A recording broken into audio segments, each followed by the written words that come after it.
You're watching Sunbelt football on ESPN.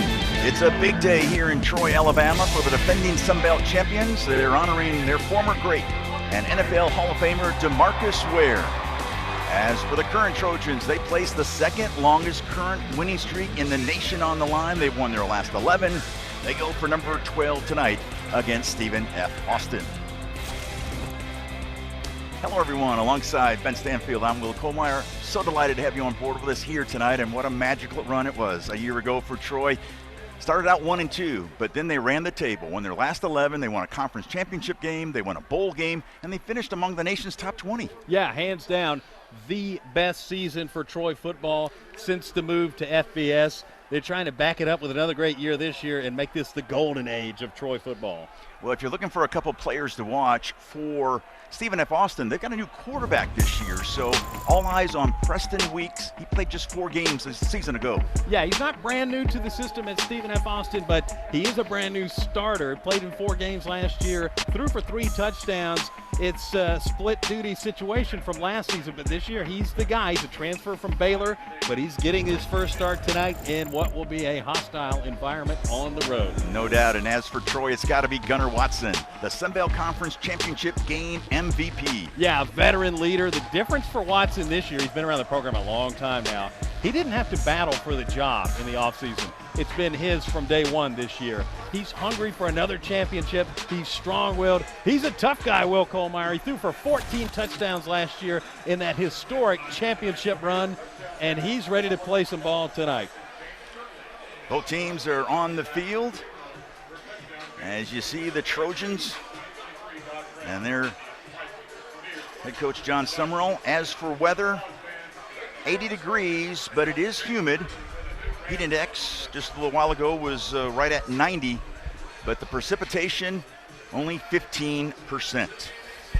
Lumberjacks won the toss, and they have deferred to the second half tonight. All right, we'll look forward to that. There's a good look at Gunnar Watson. Talking to Joe Craddock the other day, boy, he said, just complimented how Gunnar has come such a long way since he got here. Really changed his body, changed his work habits, his focus on the field. He's really focused on this last season here in Troy. So we're ready to start things off. MJ Johnson is back deep for the Trojans, and kicking off for Stephen F. Austin, all WAC first team selection, Chris Campos, 4th season kicking for the Lumberjacks. They won a share of the WAC championship last year. They're playing in the United Athletic Conference this year, brand new conference. Toe meets leather, and away we go. The season is underway for Stephen F. Austin and Troy, and it's returned by the Trojans with room near side, and finally run out of bounds. That was Asia Martin, a senior from Cortland, Alabama.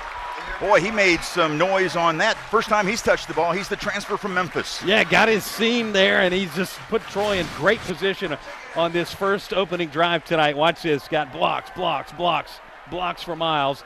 Then a guy slips, and he says, I've got real estate, baby. Let's go. Brought down inside the 30-yard line. So can't ask for a better start than that. No, Gunnar Watson in that offense gets great field position. Watson with his 6th year with the program, his 3rd as a starter, and he'll have Kimani Vidal behind him. Vidal, an all Sunbelt 2nd team selection a year ago. And the give to Vidal. Tries the right side, very little running room for Vidal. That was Bruce Harmon on the stop. Harmon, a 2nd team all WAC performer a year ago. And Vidal, a guy who, boy, it felt like he put up 1,000,000 yards at the end of the season last year, last 4 or 5 games of the year. He came on really, really strong. What we didn't know is that he had an injury at the early portion of last season that kind of nagged him through the first part. So look for a big start from him this year. Yeah, he got hurt in the 2nd series, according to Joe Craddock of that Ole Miss, the season opener. There's Vidal, a punishing run down to the 25-yard line. That was Austin as well as Babino on that tackle. That's what he does right there, is he grinds you through traffic and will gain those extra yards. That's where the weight room comes into play, and you saw it on that play right there. Yeah, he's finally started feeling well about halfway through the season last year, and then he just simply took off, like you said. Had kind of a quiet 1,000 yards, but he was dynamite down the stretch. And there's Vidal now coming back to the left of Watson. He's open in the left flat. Vidal's got the first down, had room to run, and he's down to the 15-yard line. A first down for the Trojans as they're in the red zone for the first time. Well, they caught the Lumberjacks in a situation there. They were not expecting Vidal to go out for a pass at all on that play, especially to the left side. They swapped him over, brought him back, looked like he was coming in for pass protection, and then he slid out. He was wide open. There was no one around Vidal as he caught that pass and moved Troy and the chains for a first down. He had 26 catches a year ago for 140 yards. Watson far side. Caught. And that's Ethan Connor. Connor, a wide receiver, now turned tight end. Boy, the coaches raved about him. Jeremiah Walker made the stop. A pickup of 5 on first down. Yeah, they're pretty pumped about what he brings to the table. And really, there's a little bit of depth at the tight end position now. You got Ethan Connor, one of the younger guys of that crew. Clayton Hollandeck's in there as well, and DeAndre Lewis. So second down and 5 after the pickup of 5. That's Barber in motion. And Watson has his first touchdown pass of the season. As Watson finds Ethan Connor. And talk about making a good first impression. I certainly did there, yeah. And I tell you, a couple of things we noticed there. You got some new guys on that offensive line that really set up what was a great drive, and you could tell, boy, that's just a veteran quarterback back there in Gunnar Watson as well. Troy making it look easy on that first touchdown drive tonight. And coming in for his first extra point attempt is Scott Taylor Renfro from just down the road. And Renfro's extra point is true, his first point as a Trojan. And just like that, Troy has scored on its opening possession of this season. We're going to step aside. When we come back, we'll have the kickoff. But right now, the Trojans flexing their muscle. Watson to Connor, a quick 6 for the hometowners.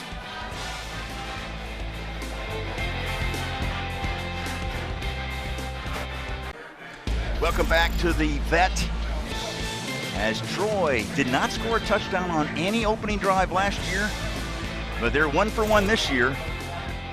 A very impressive drive by the Trojans. Of course, the big kickoff return by Martin set the table. You know, that's really a remarkable stat that they didn't score on an opening drive at all last year.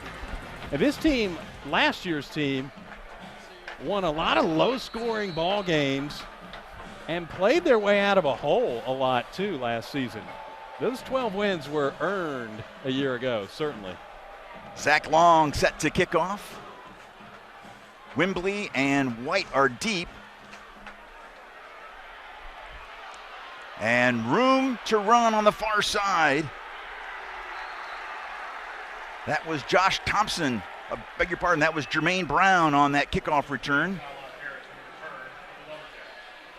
That was a big return for Stephen F. Austin as well. And that's, you know, in games like this where, of course, it's very early, but it feels like Troy's got a lot of control. That's something that the head coach is jotting down.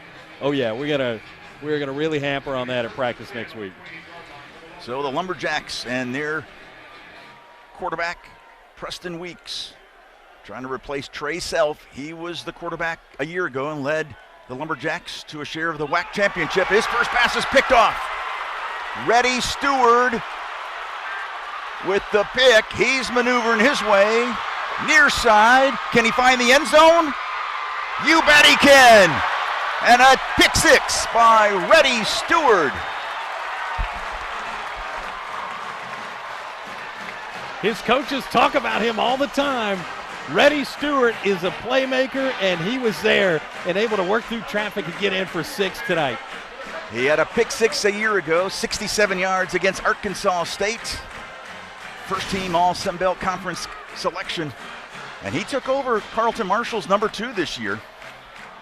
And he'll make Carlton very proud with that pick six. So you got to give credit to Dale Pettis there on the assist. Dale dove out and tipped the ball. Reddy was ready, of course. That's his first name. And standing by for the interception and able to punch that thing in for a touchdown. That was a well-collaborated defensive effort there to get the ball, of course, intercepted and then into the end zone as well. This is a nasty group, Will Kohlmeyer. These guys they play ball with a vengeance, and I think there's some holes to fill from last season. Of course, you don't have Carlton Marshall from a year ago, but this is a group of guys, though. They're fighters, and they're ready to play some ball, and they proved that right there out of the gate tonight. Well, turnovers have been the story for Troy's defense. 168 turnovers since the start of 2016. And, Ben, that's the most in the entire country. Now make it 169 turnovers. And Scott Taylor Renfro, the sophomore, will be in to try to make it 2 for 2 off the hold of Goose Crowder, the transfer from West Virginia. He's the backup quarterback this year to Gunnar Watson. Renfro is 2 for 2 in extra points. Let's look at that pick six again by Reddy Stewart.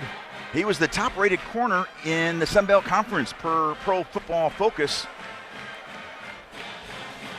And he's got himself his second pick six in as many years. 14-0 Trojans early on against the Lumberjacks of Stephen F. Austin.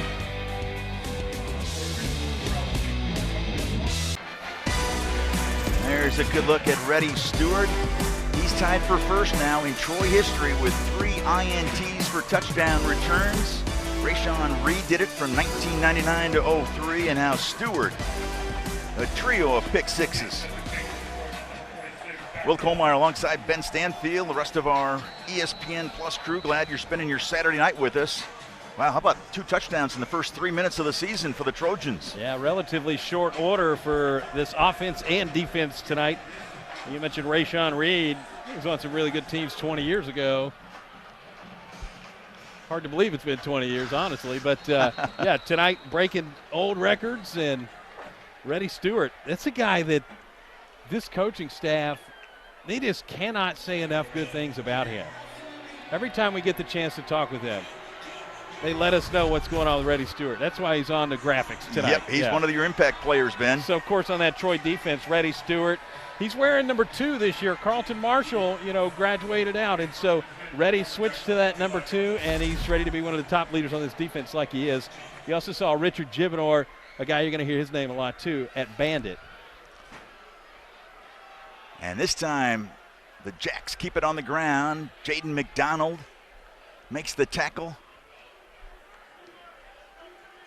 And then for Stephen F. Austin, a couple of guys to watch, the tight end, Chad Awney. Big guy, he can get out and catch the ball.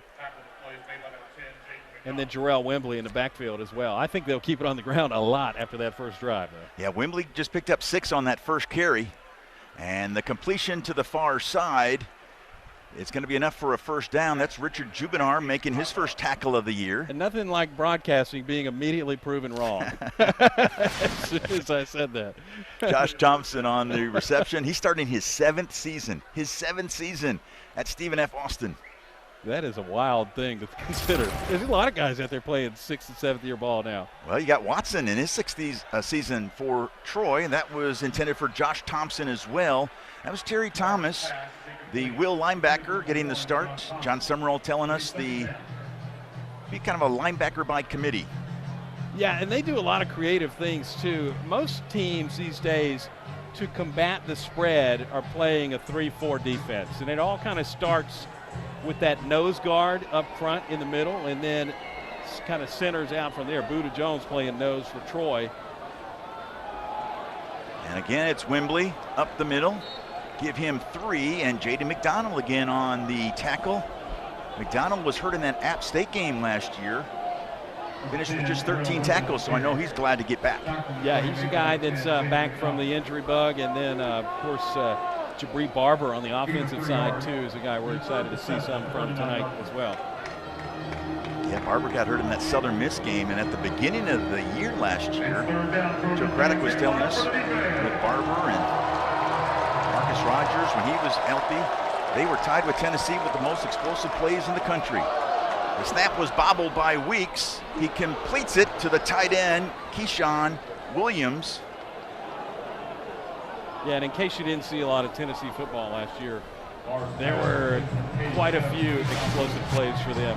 Here's another shot of that, just a mishandled snap, and then still able to complete the pass. It was a nice effort for the first down. O'Shea Fletcher on the tackle. He had 40 of those a year ago. 3 of them were for losses. But a first down for the Jacks at the 46-yard line. And we've got a timeout called by John Summerall and Troy. And Troy was sending A.J. Pierce in late. I'm not so sure they didn't have 12 men on the field there, and that's what led to the timeout, or there was just some ill-prepared scenario there for the defensive side of the ball. But you know the head coach didn't want to take a timeout there. Obviously something was absolutely misorganized. A foul. Yeah. That's right. Well, we asked him the other day, Coach Summerall, on our Zoom call, what gets you the most excited about this year's team? And he said contrasting and comparing it to last year's team. Last year's bunch was very veteran, maybe not proving themselves in regards to wins and losses, but there were a lot of individuals that were proven. This year's team, not as individually proven. So last year had guys like Carlton Marshall and KJ Robertson, Slocum, TJ Harris, Will Cholo on defense. Those were known commodities. And then there's Jake Andrews, the Austin Stidhams on offense. I got a few guys coming back on defense, but he's excited about seeing how they develop. Yeah, and listen, the recruiting classes around here the last couple of years have not been slouch at all. A lot of great talent that's coming up through the ranks. It's their time to shine now, too. You're going to see some new names tonight. On first down, into Troy territory, that's Wembley. That was Swanson in on the tackle, along with Caleb Renshaw. And we will be talking about Renshaw a bunch tonight. Yeah, we certainly will. He's from Harvest, Alabama. He had 25 tackles a year ago.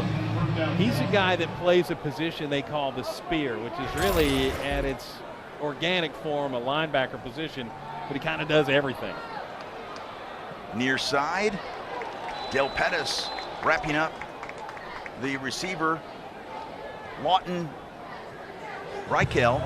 Reichel had just 3 catches a year ago, but one of them was for a touchdown. Yeah, he's out of Canyon, Texas. This Troy defense, their inexperience lies in the middle for the first time in half a decade with the linebacker position.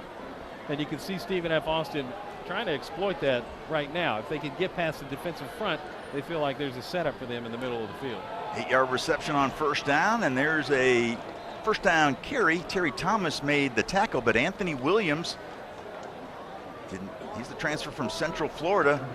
Picks up the first down. Jubinar was in there as well. Pretty solid drive for the Lumberjacks they put together right now as they approach the red zone. It'll be interesting to see with new clock rules how the game moves tonight. Of course, after first downs like they just got there, clock's not stopping. And will they try to slow this thing down and keep that explosive Troy offense off the field? Yep, the clocks do not stop like in the past on first downs until the final 2 minutes of each half. And with that setup, you can burn a ton of time in a ball game too. And so you may see some scores come down from what we've been accustomed to in the past. Of course, it didn't stop Oklahoma today. They scored 70 points on Arkansas State, but they were obviously doing it pretty quickly too. Yeah, they had 45, I think, midway through the second quarter. 2-yard pickup, Zach Edwards, the transfer from Louisville. He just got here. The defensive coordinator, Coach Gasparotto, very familiar with him, spent the last couple of years there at Louisville. He made the tackle. Up the middle, it's Anthony Williams again. The redshirt sophomore out of Orlando, Florida. Picks up a couple more. That was Buda Jones on the tackle. And talking about Louisville, of course, they got a big win last night against Georgia Tech, but that team a year ago led the nation in sacks, and 50 of them. Gasparotto on that defensive staff, of course, going to bring some of that pressure activity with them to Troy too. They've kind of dialed the pressure back a little bit on this particular drive. We'll see if they go after the quarterback here. They need to get to the 21-yard line. Weeks across the middle, and it's incomplete. He was looking for Kylon Harris, his sophomore receiver. Terry Thomas on the coverage there. Answer to that question, Will, would be a resounding yes. Javon Solomon just ate Preston Weeks' lunch. He threw that ball. He stood in the pocket like a man and was ready to get the ball, get that pass off, but boy, did he pay for it. Solomon had 6 quarterback hurries a year ago. And here's Chris Campos in his 4th season with the Lumberjacks. He was 43 out of 44 last year in extra points and 18 of 24 in field goals. This will be a 43-yard attempt, and he bangs it home. And Stephen F. Austin is on the scoreboard for the first time this year. 14-3. Troy will get the football when we come back. 6:43 left in the first quarter.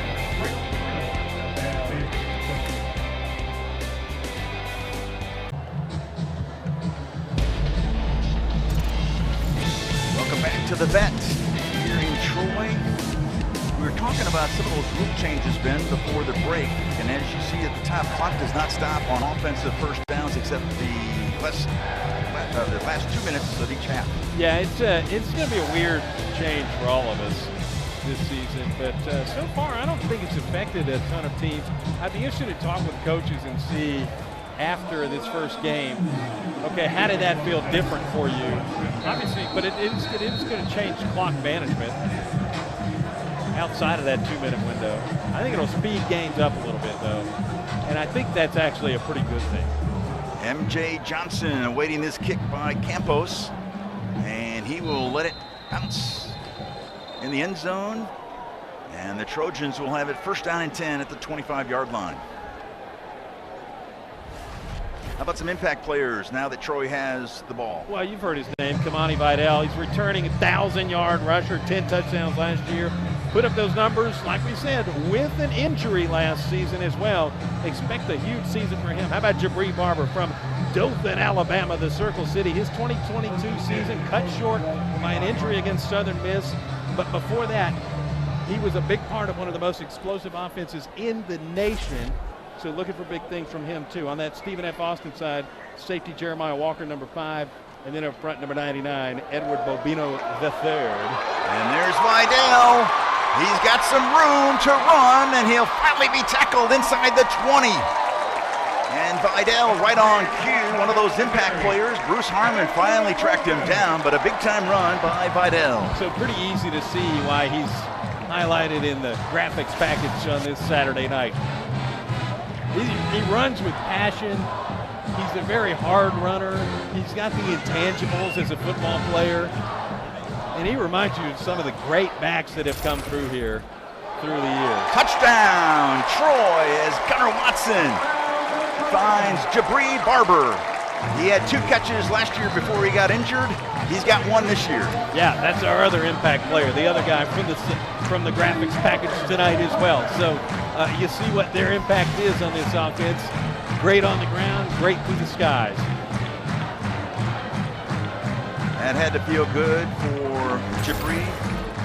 Had 25 catches for 351 yards and those 2 touchdowns. But as I mentioned, he got injured in that Southern Miss game, and he was out for the rest of the year. Here's Scott Taylor Renfro. He's been busy this first quarter, and he has just made his 3rd straight extra point.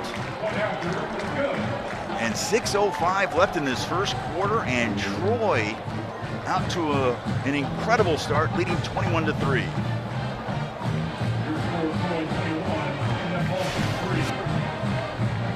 Nice play fake there on the touchdown, and Gunnar Watson, boy, throwing that ball through traffic on that touchdown pass as well.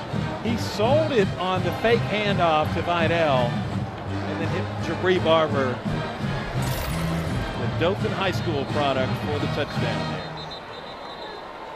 Yeah, a lot to cheer about. That student section has been having a lot of fun. They got some great shade right now, too. The sun is set behind the tower here, and it hasn't been a hot day in southeast Alabama, but it's been kind of muggy, as they say. You know, us Southerners are always talking about it's the humidity, Will Coleman. Yeah. Oh, it's the humidity, all right. So, these Texas boys probably say, you ain't seen nothing. There you go. Leonard Lemons and Corbin White are back deep, awaiting the kick by Zach Long. He had a touchback his last time, and this looks like another one. You can see why John Summerall and company, when they're looking for a long field goal, anything maybe 46 and beyond, they're going to look towards Zach Long. He's got himself quite a strong leg, no doubt. Well, they don't call him Long for nothing, right? We got dad jokes for you tonight. Oh, my goodness. You know, and there's just 9 minutes into the game, you already threw one out. Man, yeah. All right. Let's see what else I've got in the arsenal I tonight. bet you got some. You know, talking about this Stephen F. Austin team, 91 of their guys are from the state of Texas. Nothing wrong with that. Yeah. Pretty good state when it comes to high school football. Here's Weeks, who played at Baylor. Nice play action and a completion on that far side to Josh Thompson. Don Callis was there on the coverage. He was all conference a year ago playing some JUCO ball at East Central Oklahoma. So and then that leaves just 14 guys from other places.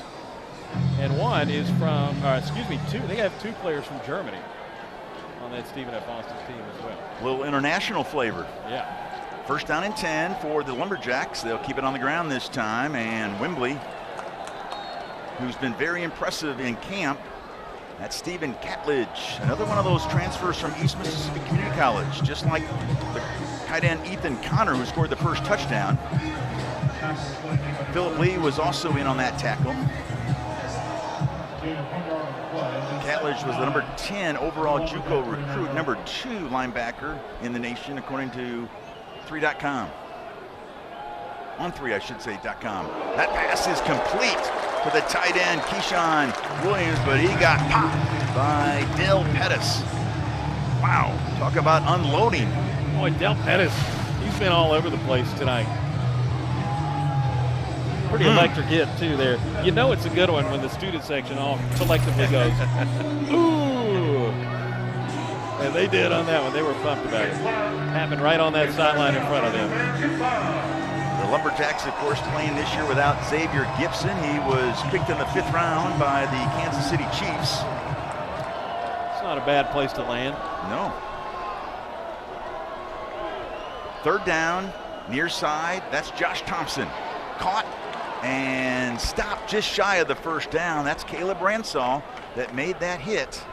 And he's going to be just shy of a 1st down. It's 4th and 1. So, and as we talk about Ransall throughout the night, his position is listed on the depth chart as the spear. And so what that means is he's kind of a utility guy that can move. They have a bandit position that's a linebacker. Then spear tends to play a little bit of secondary. They want him to hit like a linebacker but not be as big as a linebacker. It really takes a special athlete to play that position. And the Trojans on 4th and 1 stop. The fumble, I think he was down though. Otherwise that would have been a return for a touchdown by Jordan Stringer, but I believe I saw he was down. John Summerall says fumble. Yep. And he is fired up on the sideline right now. Wow, that was some kind of stop by the Trojans. 4th and 1, Lumberjacks going for it, and they went to Wembley. Tied up in the ball. I don't know. You could go either way. I mean, if the play was blown dead, if there was a whistle. Let's listen in. Actually, we're not going to. Okay. You know, you have the challenge if you want, but the Trojans will take it 1st and 10 on the 47 of the Lumberjacks. Again, great field position for Troy. And that's not a good thing for Stephen F. Austin. This offense is clicking, folks. You saw Stottlemyre top of the screen in motion. And a nice job defensively by Stephen F. Austin. That was Luke Watson that made the initial hit. That was Martin on the carry. Yeah, some good pressure there, and they really sold out on the run on that play. Like you mentioned, Luke Watson able to get in that backfield and second down, put Troy in a little bit of a hole here on 2nd down. 8 returning starters on defense for SFA, but they lost B.J. Thompson. And Thompson was the 5th round pick by the Chiefs. I beg your pardon. Their pass is complete on the far side, a minimal pickup because Luke Watson was right there. Gibson, the wide receiver, signed the biggest undrafted free agent contract in New York Jets history. Nice. So had to do a little correction there. But yeah, both are going to be sorely missed this year by Stephen F. Austin. You're talking about the Jets. I am excited to see that team this year. I've been watching them on Hard Knocks over on HBO, and pretty entertaining offseason for them. Aaron Rodgers, the vet. Watson on 3rd and 11, far side, in and out of the hands of the intended receiver, Marcus Rogers. Rogers lost his helmet. So there was not a flag thrown on that play, but there should have been. Stephen F. Austin jumped off sides, and Gunnar Watson called for the snap before he got back. They showed a replay here inside the stadium, but he clearly was not back into position yet. I felt like that should have been an offsides encroachment violation there, and instead Troy's facing 4th down, 4th and 11. It was a free play scenario. All right. Josh Thompson is back deep, and now our referee, that's Bruce Austin, with that Sunbelt Conference crew tonight. And they're now having a bit of a summit out here at midfield. That was just a weird situation that transpired there, but Please reset the game clock to 2:27, please. 2:27. And it will start on the snap. So a little time issue. Now we've got it set for 2:27 left in the first quarter. John Summerall and company leading. check it out one more time here. The defender jumps, the ball is snapped, and he's not back across the line. Robert Cole, his first punt as a Trojan, is into the end zone. Transfer from New Mexico Military Institute. So it's not the net that the Trojans were looking for on that punt. But the Lumberjacks get the football back. So nice job by Stephen F. Austin, because they don't get the 4th and 1. Great field position for Troy, but it's 3 and out. 100%. Yeah, they did manage to hold Troy and played great pass coverage too. You had the one error there, and you got away with it, jumping off sides and able to get back, according to the officials there. And so that was a good situation for them, trying to stay in this ball game, quite frankly, in the first quarter. Weeks the give to Wembley. That's Dale Pettis coming up from his free safety position. Pettis had 66 tackles a year ago. He's been on a handful so far here tonight. Looked like Pierce's helmet jumped off there, so he's got to come out of the game. You're going to see him a lot along with Louis Medina. Remember Medina, he was hurt in that App State game as well and missed the rest of the season. Completion near side to Waffer. Kion Waffer. He's a transfer from Houston. O'Shea Fletcher on the stop. Yeah, nice job by Kion to cut that back inside off that route and set up Stephen F. Austin for a short 3rd down. 3rd and 1.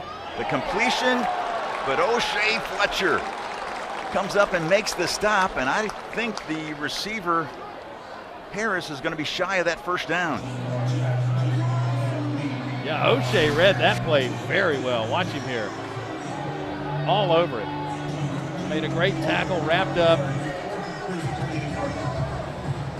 And that saves Troy from giving up a 1st down there and keeping that Stephen F. Austin drive alive.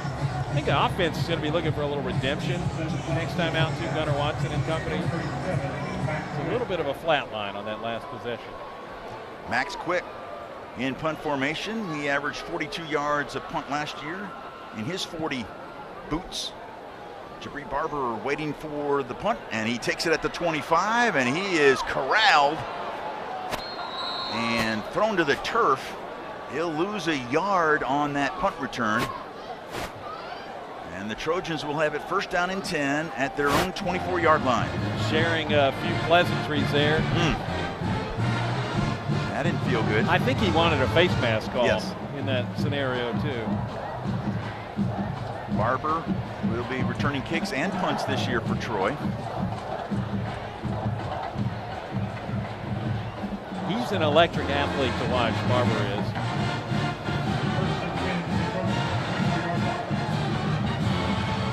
So the pistol for Troy. Watson will await the snap from Eli Russ, the transfer from Oklahoma State. And the give to Vidal. He's got room to run far side. Can he take it to the house? Harmon finally caught up to him. Bruce Harmon, remember he stopped Vidal earlier in this quarter. There could have been a touchdown run. These cleats are getting pretty hot tonight, running after Kamani Vidal. But just great job by the line there to open that hole. And then Vidal's speed, just electricity coming out of the gap. No problem with the ankle this year. No, looks great. Looks fantastic. He didn't feel well basically the first 5 or 6 weeks. Got injured with that ankle in the second series against Ole Miss in the season opener. Of course, with Vidal, he didn't complain, didn't want to come out. Yeah. So he played hurt. But boy, what a great second half of the season for Vidal. He turned 22, by the way, on Monday. So happy belated birthday to Vidal. And it looks like he's having some extra gifts here tonight. Having a good time. Yeah, absolutely. Well, so have the Trojans. We played 15 minutes, and it's been all Troy. They lead it 21-3. The Trojans are in control after one quarter. We're going to step aside and come back for the second quarter. Watson with a couple touchdown tosses in the first quarter himself.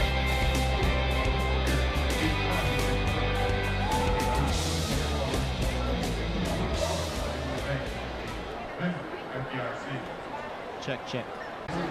Lumberjacks 16-yard line. And we're ready for the second quarter.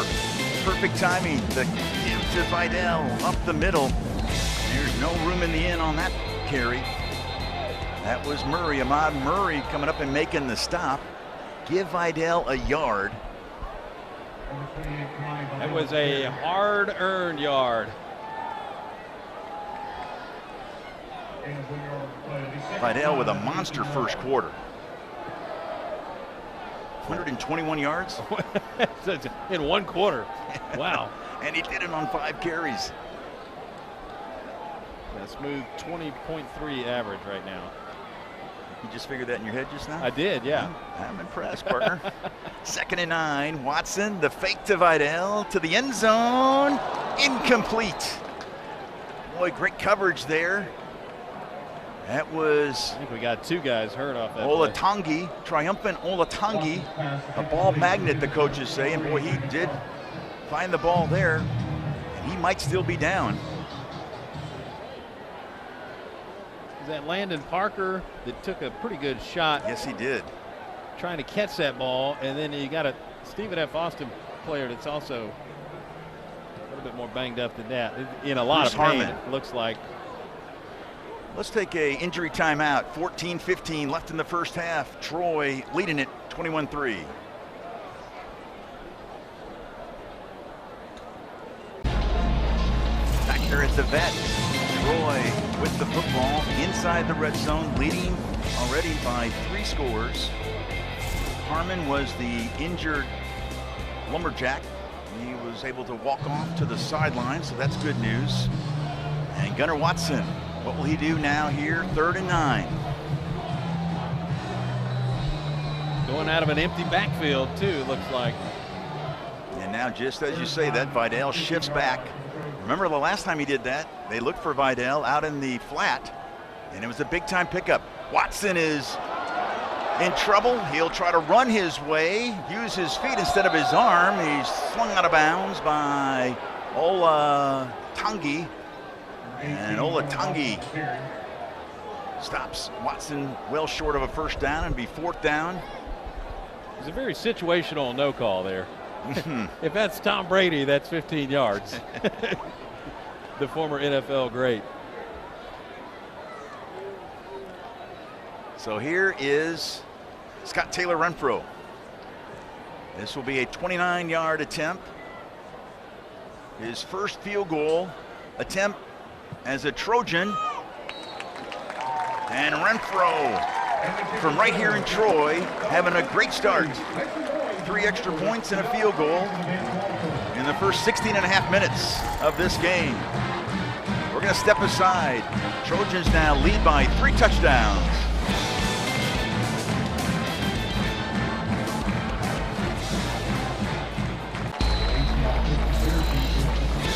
Welcome back to the Vets. Ben Stanfield and myself were somewhere up there. We're in the open window. The open window, that's exactly right. There he Colby is. alongside Ben Stanfield, and there's the man of the hour, DeMarcus Ware. It's DeMarcus Ware Day. Even our athletic director, the Troy athletic director, Brent Jones, has a Ware Troy jersey on. He's sporting the 94 tonight. He looks good too. Yeah, he sure does. And that's the reason why John Summerall is using the term bandit, because when Ware played at Troy, he was called the bandit. Troy terminology is what Summerall was telling us. So they kept it around. They kept it around. Here's Zach Long with the kickoff. This one will be returned. Lemons. And he's tackled up near the 20-yard line. And that's where Stephen F. Austin will have it, down 24-3 with quarterback Brian Maurer. Maurer is in, junior from Ocala, Florida, played 7 games last year. Coaches tell us he's an energetic guy, an electric arm, and he's got deceiving speed. He started out at Tennessee before making his way to Stephen F. Austin, and he threw for a couple of touchdowns last year, 141 yards. Play action, Maurer caught. First down for the Jacks. That was Wafer on the catch and Pettis on the stop. So Wafer, the transfer from Houston, having a nice first half in the season opener. Yeah, they're going to take their time on this drive. Slow it down, see, bleed a little clock, put some points on the board too. That's vitally important for the Lumberjacks in this game right now.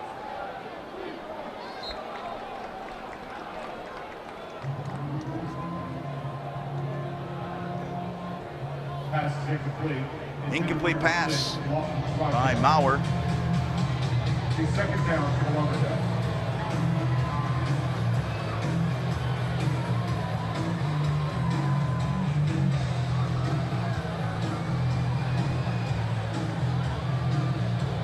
So second down and 10. Maurer will have Wembley behind him.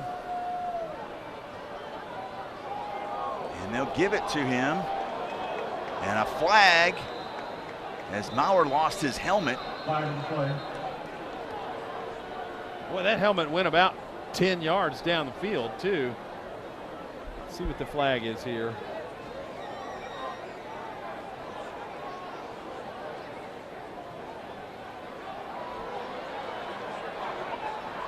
Got a little extra Personal curriculum foul, now. unnecessary roughness, defense. 15 yards, automatic first down. Number 7 may stay in the game due to his helmet coming off because of a foul. Number 7 may remain in the game. That was A.J. Pierce. 15-yard penalty. And the Lumberjacks will be in business.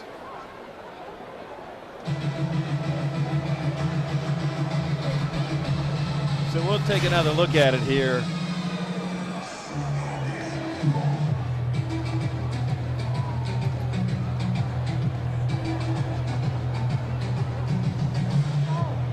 I'm not sure he could have seen that the ball had been handed off from that vantage point. I'm willing to give the benefit of the doubt there. Weeks now in at quarterback. Maurer lost his helmet. So he's got to come out for play. Yep. Yeah. It didn't look like that vicious of a hit. Yeah. Was it so? It was 97 or 92? I believe it was A.J. Pierce, 97. Okay. Yeah. Up the middle, Wembley. Another first down for the Lumberjacks. Richard Jubinar finally made the stop. All Sunbelt selection. First teamer a year ago.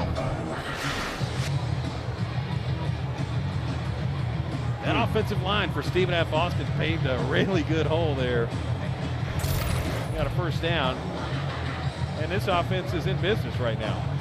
They averaged 34 points a season ago. And they scored 100 points in a game last year. Yeah, 98-0 yeah, against Warner in the opener. I don't think they'll get 98 tonight. And that is Wembley. He was a 2022 Jerry Rice Award finalist. So to the Troy faithful, I would say don't be surprised if when you come up for air at the end of this game, Stephen F. Austin scored 3 touchdowns or more in this ball game. I mean, this is not a bad offense. This is a very capable team that can hang with some upper level competition. Zach Edwards and McDonald share that last tackle. Edwards, once again, he's out of Starkville High School in Mississippi, a terrific program in the Magnolia State, and he's the transfer from Louisville that just came in. Maurer toward the end zone on that far side, incomplete. There is a flag though. Kion Wafer was the intended receiver. That's Reddy Stewart on the coverage, and he's going to get busted. The senior from Decatur, Alabama. So let's see, it's going to be pass interference against Troy. They did bring a lot of pressure on that pass again. Pass interference. Defense, number 2. 15-yard penalty.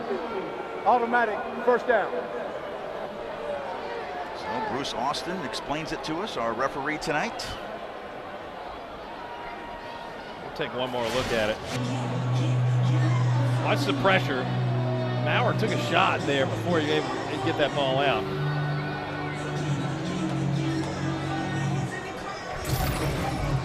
I will say this.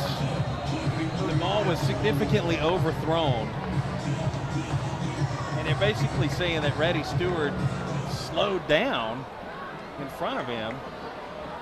15-yard penalty has got them in business. 9th first down of the night. Again, it's Wafer. This time, nice job defensively by the Trojans. And I don't think it even gained a yard.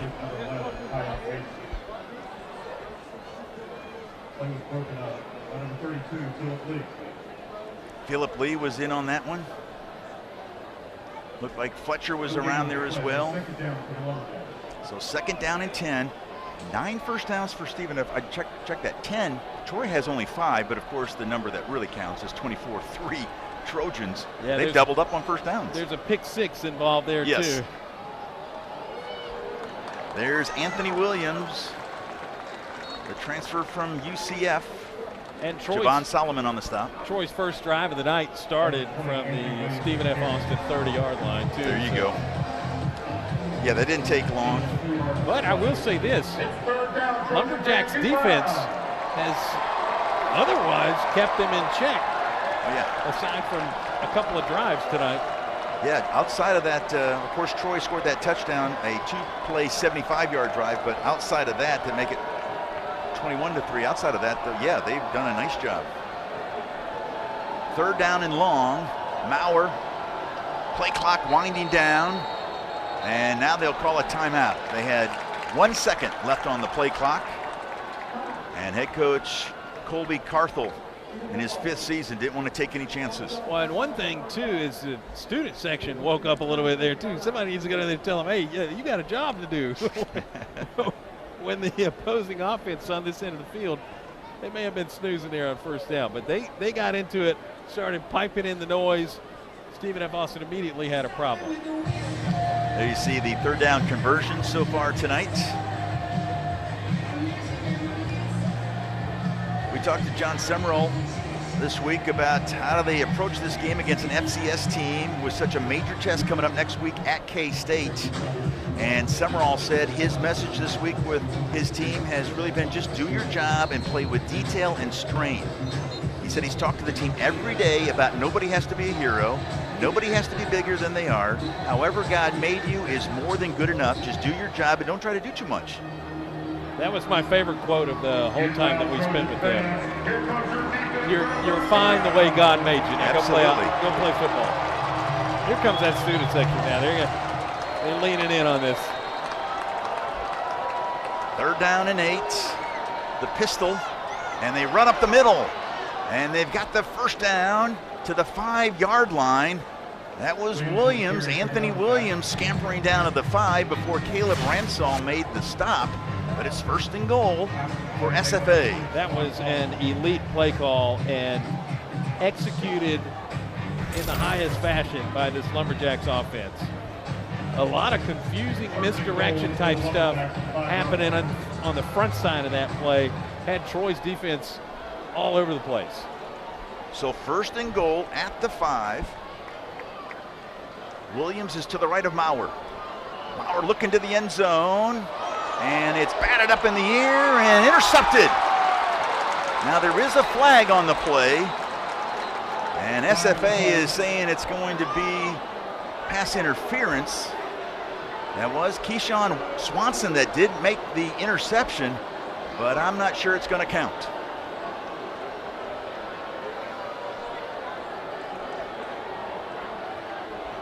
Pass interference. Defense, number 2. Ball be pushed to the 2-yard line. So that will nullify Swanson's pick. In fact, he gets whistled for the pass interference. That's the third 15-yard penalty on this drive.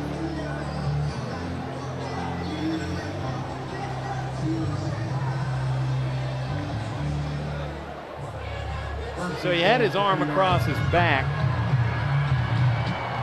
but the ball was thrown behind him. On the 2 pass interference calls, the ball thrown behind there and then overthrown on the first one. Wembley up the middle and into the end zone. Touchdown, Lumberjacks. Their first touchdown of the season, and it belongs to Jarrell Wembley. He had 5 of those a season ago.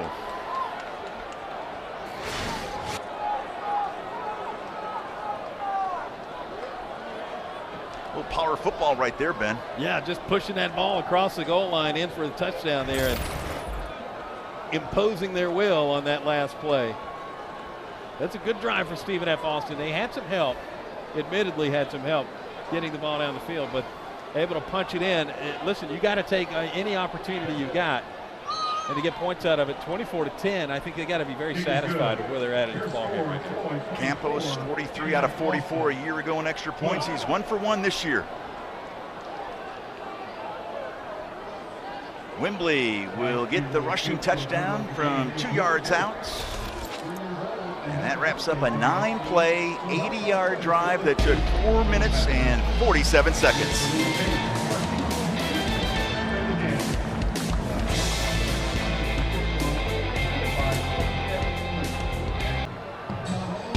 Troy looking for its 5th straight home opening victory, dating back to the 2018 season. Right now it's 24-10, but Stephen F. Austin just made it a 2-score game as MJ Johnson will await this kick by Campos. Lots of little kiddos having a good time tonight. Nice weather too. Yeah, for Labor Day weekend here deep in the heart of Dixie. That is a touchback for Campos. Gunnar Watson and company will start this drive at the 25. And the Labor Day tradition is football. Got some good games on this weekend. Yeah, much more appetizing than last week's week 0. Yeah, and it was but it was football. Decent ball games. Yeah. Troy's little brother, Jack State, up the road, playing FBS ball now. And Conference USA, right? They got a nice win to start the season in that week 0 action. But that's the thing, you can throw anything out week 0 and we're going to watch it. You got that right.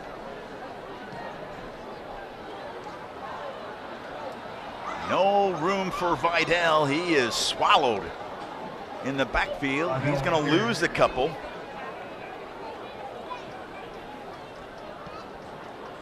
That was Xavier Potts, number 93, in on that one, along with some of his teammates.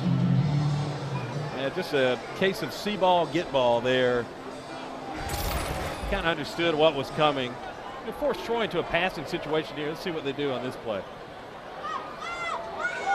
On the ground to Vidal, and it looks like a face mask penalty coming up. Vidal only picked up a couple yards. That was Bobino on the stop. Trying to shake that off. Let's see if we can get another look at it here in a moment. We'll get the explanation on the flag.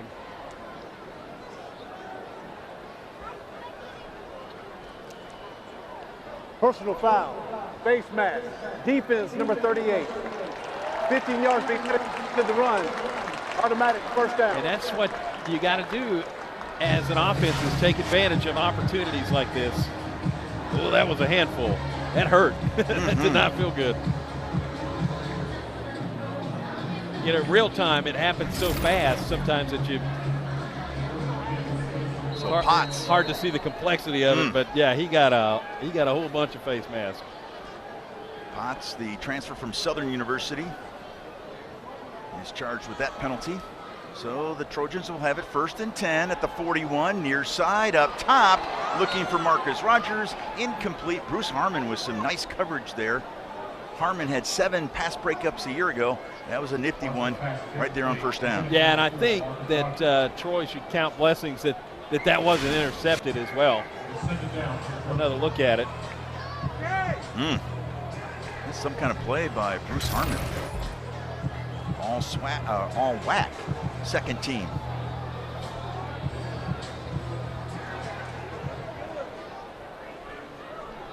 Second down and 10. Vidal to the right of Watson. And a fumble. Watson couldn't corral it. Stephen F. Austin has it, and they're going to scoop and score. It looked like that was Dave Babola.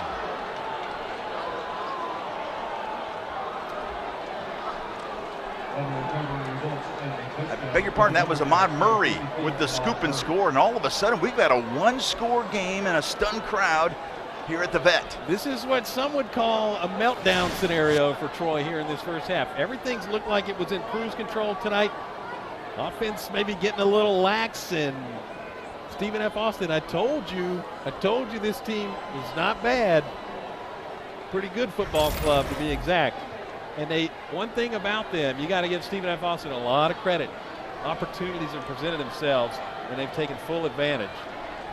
Able to punch that in for a touchdown. And boy, oh boy, halftime's looking a lot different around here than we thought. Campos, he's missed just 2 out of 122 in his career starting tonight. And he's 2 for 2 tonight. And it's now all of a sudden 24-17. Halfway through the second quarter. That is quite the change of events. So let's see what happened here. He's going with the RPO type fake handoff. Gunnar Watson, as he pulled it back, something happened there. A defender jumped in, of course, and hit Vidal as Watson was pulling that ball back. Yeah, that was TK Lloyd that did that. And that's the play of the night so far for Stephen F. Austin. Great job by TK Lloyd. Awareness to dive in and hit Vidal regardless of what happens there. And he's able to knock that ball out, and it just kind of hung out on the turf too long. Troy couldn't get on top of it. It bounced around a little bit.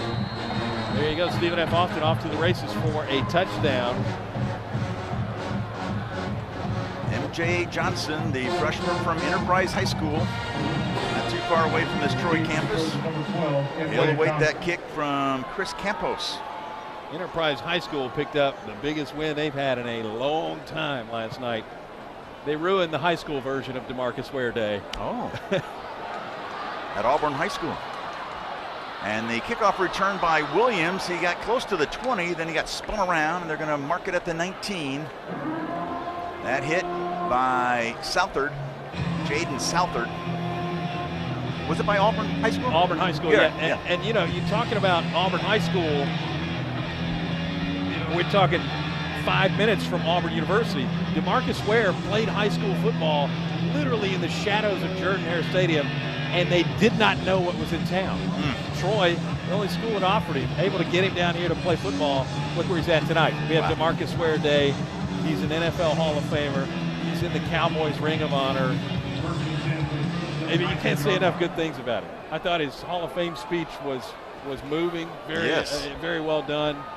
And it's been just a neat time for Troy football in the offseason. Troy looking for the answer. Watson got drilled, but the pass was complete. And maybe getting back to the line of scrimmage. Watson got hit uncomfortably hard on that play. And you've got Damian Taylor there coming off too with a limp. That was Murray that hit Watson. He had 5 quarterback pressures a year ago. 2nd down and 10. Watson near side's got a man and incomplete. Devontae Ross had 13 catches a year ago, about 12 yards a catch. TK Lloyd on the coverage, just a little overthrown by Watson. Yeah, it led him just a little too far. One thing I noticed there, though, Troy has been changing up personnel scenarios, at least on the field tonight, in some motion. They stayed with the empty backfield, though, that time. Every other time they've done that tonight, they've moved Vidal into the backfield with Watson. This time he left Watson alone, and were able to keep the defense at bay with coverage. 3rd down and 10. Big play for the Trojans. They don't need a 3 and out, but Watson somehow escapes, and the pass to the near side is caught. What a catch and what a play by Watson as he was unloaded on again as he threw the pass. Aaron Sears made the tackle, but that was some kind of catch by Ethan Connor. Yeah, it certainly was. Great job by Watson to get out of the pocket, out of trouble. That's what a veteran quarterback can do. He's able to roll out, got heavy pressure coming from behind again on that play, and he took another shot, like you said, but able to get that pass off and 1st down, and I think a sigh of relief for a lot of folks too. It was almost a 3 and out, and some movement up front, and that's going to be against the Trojans.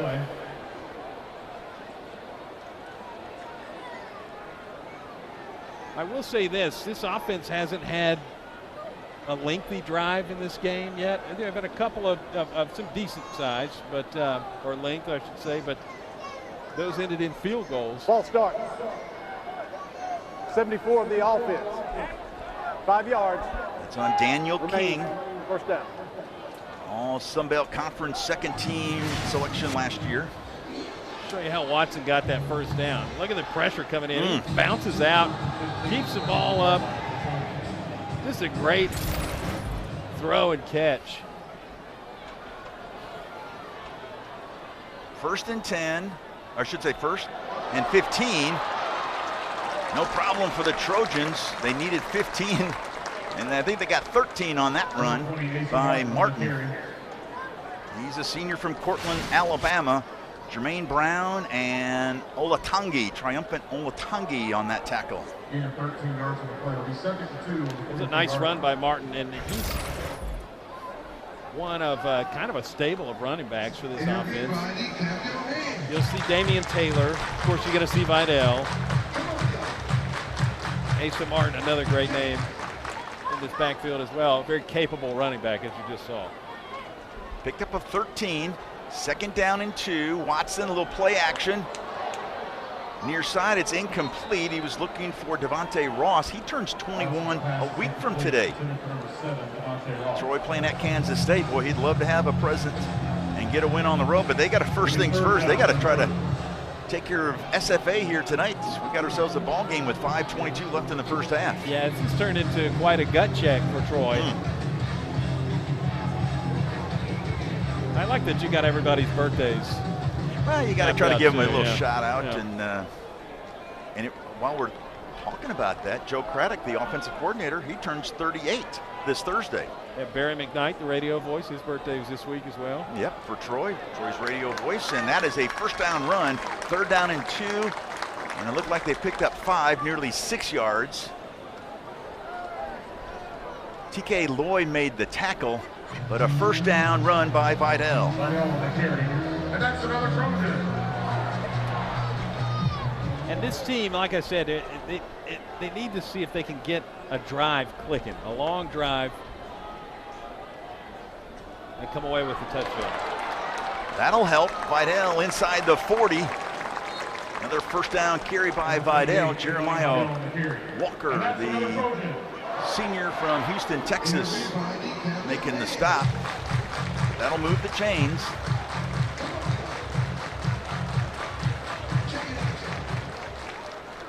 Vidal, looking at his yardage, he's almost at 140 tonight. There's Vidal again. A shifty move inside the 35. Gonna mark it at the 33, so give Vidal 6 more yards. That was Elijah Fields making the stop for SFA.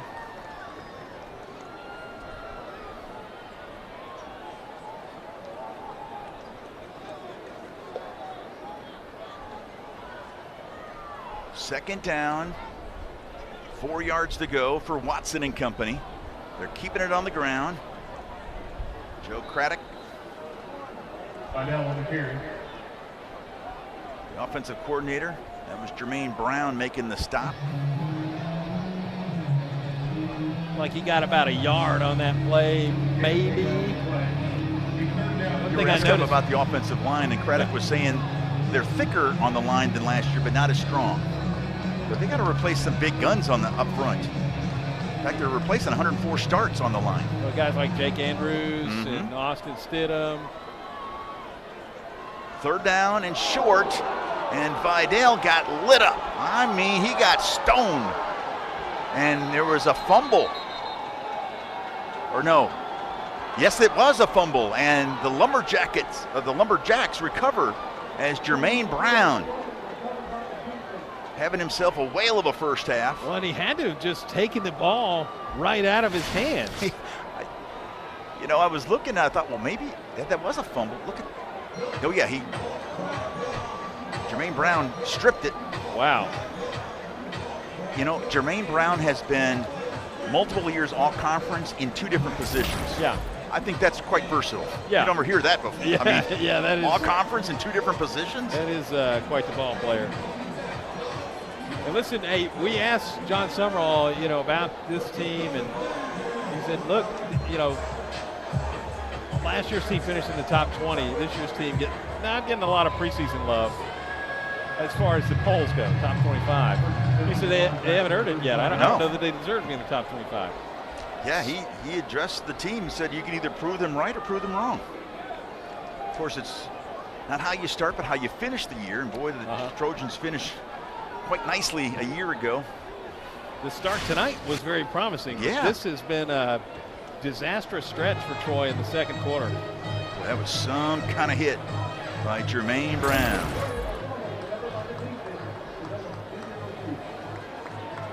So we're going to take a look at it. Okay.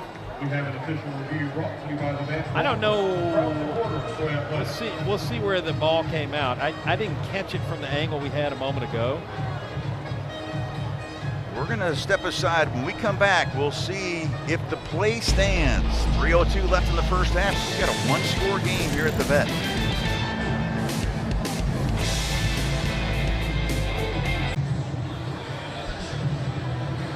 Back here at the Vet, we had the replay, and it was confirmed.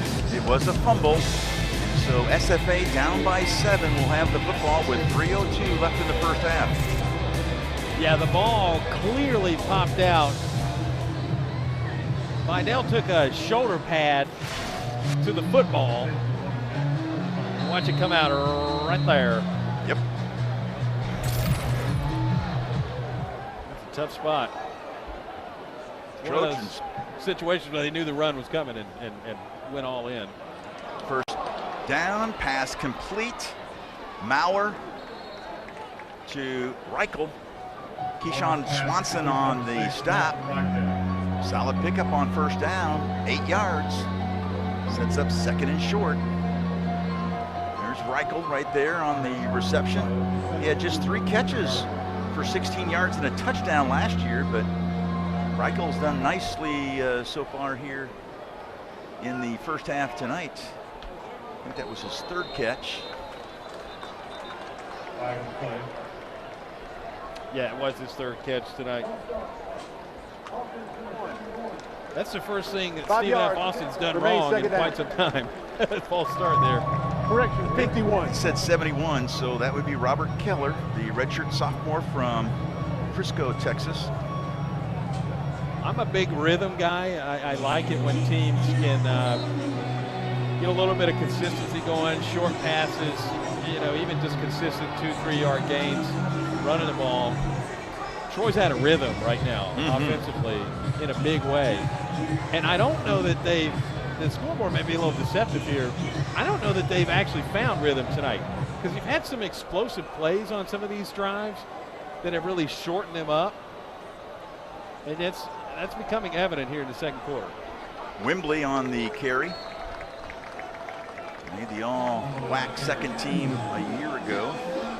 Jordan Stringer on the stop.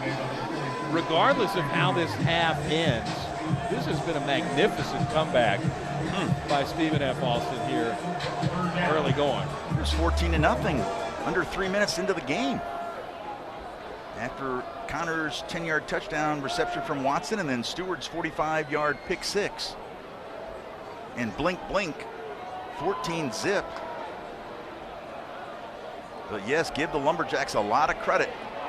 There's Wembley. Oh, he almost broke that one. Hanging on for dear life. Troy was able to get the tackle. Wembley picks up the first down, and that was Zach Edwards. He's seen a lot of action. The latecomer coming in from Louisville. Play action. Should have a man wide open, and they do.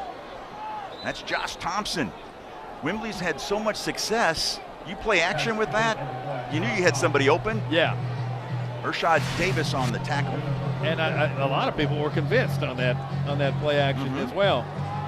Another first down. It's, again, a team in rhythm right now. Maurer goes deep.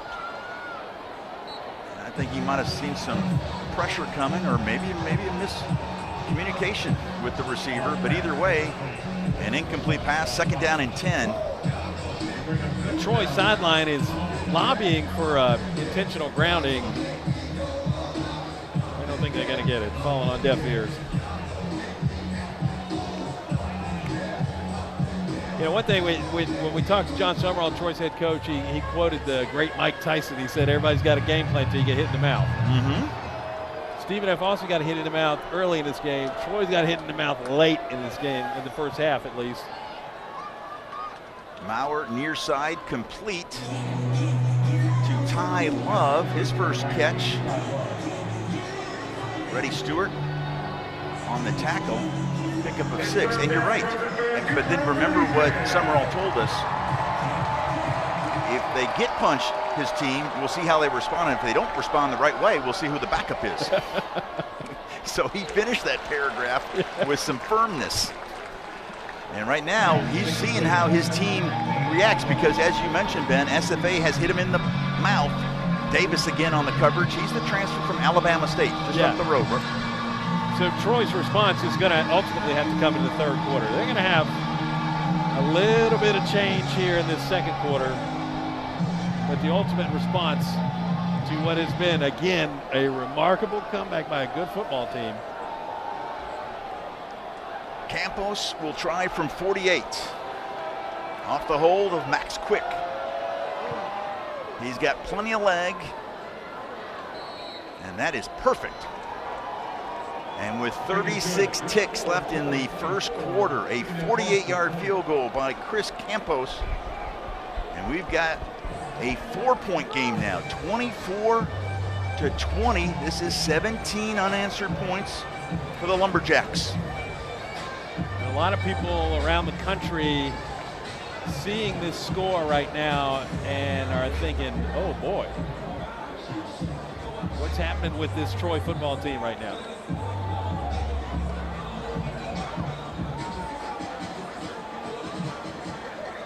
So we'll see what they are able to manage with 36 seconds left.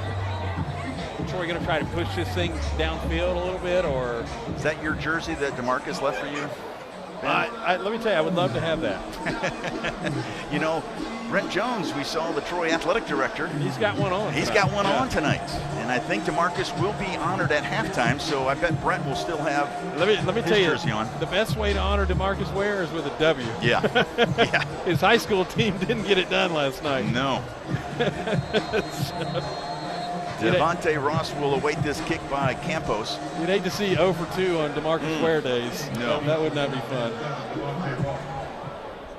So Campos will send it, and Ross will say, I don't want to return that one. Fair caught it. So 36 seconds left for Gunnar Watson and company, and now at your own 25-yard line, Troy has a couple timeouts left. How will Troy approach this with its offensive coordinator, Joe Craddock, and of course, head coach John Summerall? There's a couple of ways to look at this. You haven't had a lot of things going right the past couple of drives. So you just kneel it and go in, or do you try to earn a little confidence here, push the ball downfield? If, and that's the big two-letter word there, you run into a disaster scenario like you have the last couple of drives, that could be really bad going into half. And Watson will give it to Vidal. I beg your pardon, that's Martin. And Martin has a first down run. And remember, now we're under 2 minutes, so the clock will stop on a first down. Jermaine Brown made the stop. So you don't have to use a timeout there and got a first down. Everybody clap your hands. Except somebody did call timeout. There you see Martin again, scampering for a first down.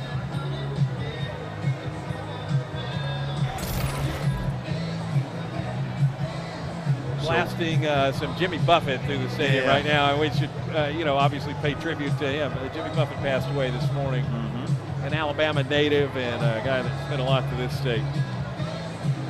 That's a tough loss. They caught a lot of people off guard hearing that news. Yeah. I'm curious to see what they do here, though, Troy's offense. Well, at least you got a little wiggle room now at the 37. You've got 29 seconds left. But you had to burn one of those timeouts, so now you're just down to one timeout in this first half. I like the matchup that Troy presents on a deep ball. My concern would be, can you keep the pressure off of Watson? Because this defensive front, starting with Edward Bobino III, is playing with a vengeance tonight for Stephen F. Austin. These guys are hungry. We featured him as one of our impact players tonight. Watson will dump it to Vidal. He's got room near side, and instead of going out of bounds, he goes down the sidelines. He's still on his feet. He's down to the 20-yard line and knocked out of bounds by Amon Murray. Oh, what a play by Vidal. You thought he might step out of bounds and stop the clock, but Vidal's like, I'm going to get 30 more yards. That's what he does. He's like a video game player, man. A lot of guys would have stepped out of bounds, been thinking about maybe, I don't know if I can push it. He knows that he's fast, and in some cases more athletic than the guy coming at him. And you're right. I mean, he gained a ton of yards after what looked like the play was blown up. Some kind of play by Vidal. He had 26 catches last year, but basically averaged about 6 yards of reception. He definitely outdid on that one.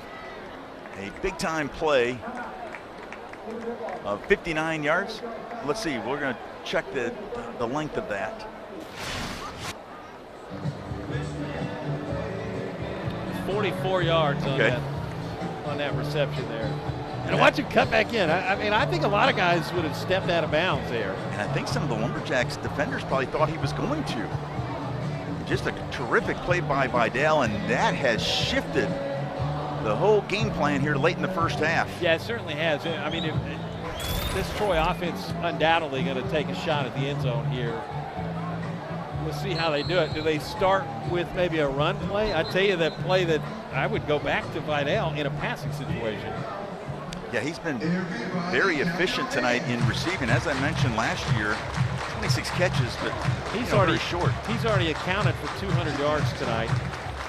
2 catches for 54 and 14 on the ground, 14 attempts on the ground for 153 yards.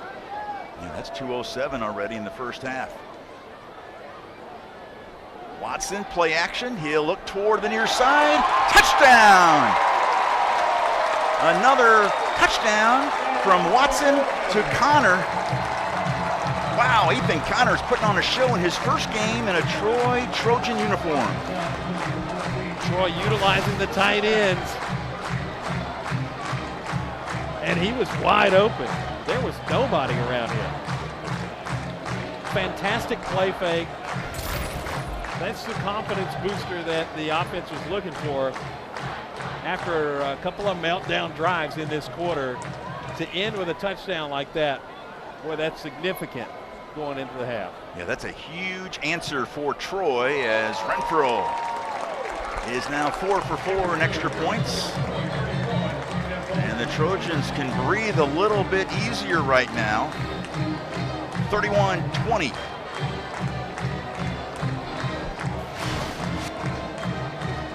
So Connor, I was talking with a buddy of mine, a longtime head coach in the Mississippi Athletic Community College system, and he had to coach against Connor, and he was telling me he was so versatile, he created such a mismatch with his size and speed. They were hard to game plan for, not only him, but his teammate Catledge. In fact, Sean Cannon was telling me he played quarterback as a freshman, Connor, but he knew he would eventually grow into that position from wide receiver and now a tight end. Yeah, he's been a huge mismatch problem tonight for this Stephen F. Austin defense when they've been able to get the ball out to him. But he was wide open right there on the touchdown reception. Very athletic tight end. Sometimes the tight ends are slower guys, but you don't see that with Ethan Connor. He's a fastball player too. 6'4", 230. A guy can move. Lemons and White are deep, awaiting this Zach Long kickoff. Will they return it? Yes, they will, with a yard deep into the end zone, right up the gut. That was Lemons out of Arlington, Texas. And now with just 7 seconds left, I would imagine a knee. I like a Hail Mary myself. Well, I'm all about some offense too, Ben, but at your own 22, maybe Aaron Rodgers, your new quarterback, all of a sudden I never knew you were a Jets fan, but all of a sudden now you are. I'm not a Jets fan. I tell you, every year though, I find myself taking a vested interest in the Hard Knocks team. Okay, I got you. So I like the show a lot, and okay, I thought it was a dig for me, out of me, being a Wisconsin native, a Packer fan. Okay, I got you. I'm with you. And there's the knee by Mauer, and that will end the first half. We're going to see if we can get John Summerall before halftime. He's feeling a little bit better thanks to that late touchdown. Connor with 4 catches for 51 yards and 2 touchdowns in his first game as a Troy Trojan.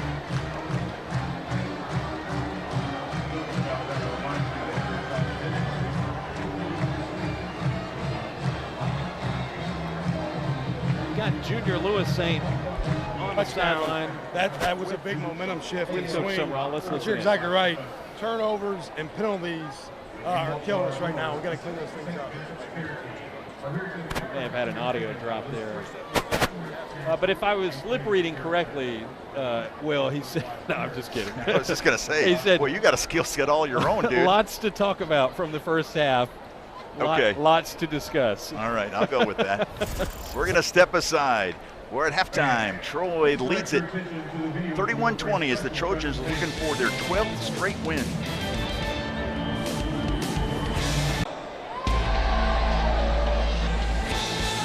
Back here in Troy, DeMarcus Ware, the former Troy great, and you just saw him recently get inducted in the NFL Hall of Fame. What a special ceremony at halftime, Ben. It was really, really a neat experience. The band came out, spelled out 94 on the field. You see he's got his gold jacket on. This university is proud of DeMarcus Ware in a way that you would be proud of a family member and what he's been able to accomplish. He's represented Troy so well at every opportunity, playing with the Cowboys, and he went to the Broncos and won the Super Bowl.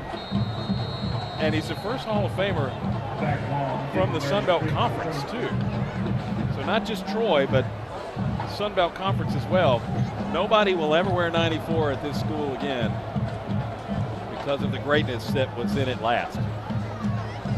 Second half underway and another touchback for Zach Long. Troy showing off that right leg of his. And so Troy will go on defense to start things off. One other nugget, we talked about Ethan Connor, what he has done in the first half offensively. He became the first tight end in school history to have multiple touchdown receptions.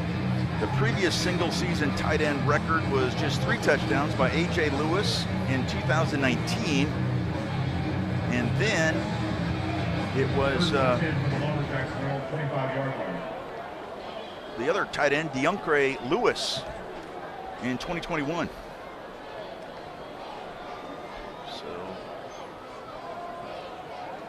what a night so far for the former East Mississippi Community College Lion. Yeah, he's had a great night. And you mentioned, just talking about tight end, it hasn't been a big part of the repertoire here for a long time. Some of those Neil Brown teams ran a lot of spread type stuff, especially when Neil was a coordinator here years ago. He's now the current head coach at West Virginia. But tight end hasn't been utilized a lot, but it's there, and it's been a big playmaking position the last couple of years, both Summerall seasons and in the last year that Chip Lindsey was here.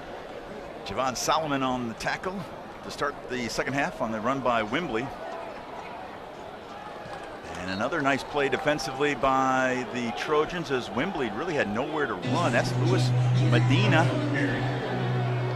Medina, remember, we talked about it in case you're just joining us in the first half. You missed it, that he was hurt in that Week 3 game against App State and missed the rest of the season. So he's glad to be back, and so is first-year defensive coordinator Greg Gasparotto for Troy. He helps. They got some big boys on that defensive line. And I think, you're talking about Gasparotto, I think he's really excited to be here, too. Oh, yeah. Really enjoyed visiting with him the other day. Maurer, little dump pass on 3rd and long, and Wembley breaks the tackle, and he's going to have a first down for the Lumberjacks. Nice play, good effort by Wembley. Caleb Ransall finally making the stop. That's a big first down there to start this second half off for Stephen F. Austin. And this kind of give in the middle there. The middle is the least experienced part of the squad for this Troy defense. And you see in Stephen F. Austin exploit it a little bit here in the second half. Yeah, definitely the strength, the defensive line and the back end, and there's some great pressure, wonderful pressure by Zach Edwards. Boy, he is making a name for himself, Ben, and he just got here recently from Louisville. Yeah, definitely a new guy in the fold here for sure. And he was coming hard.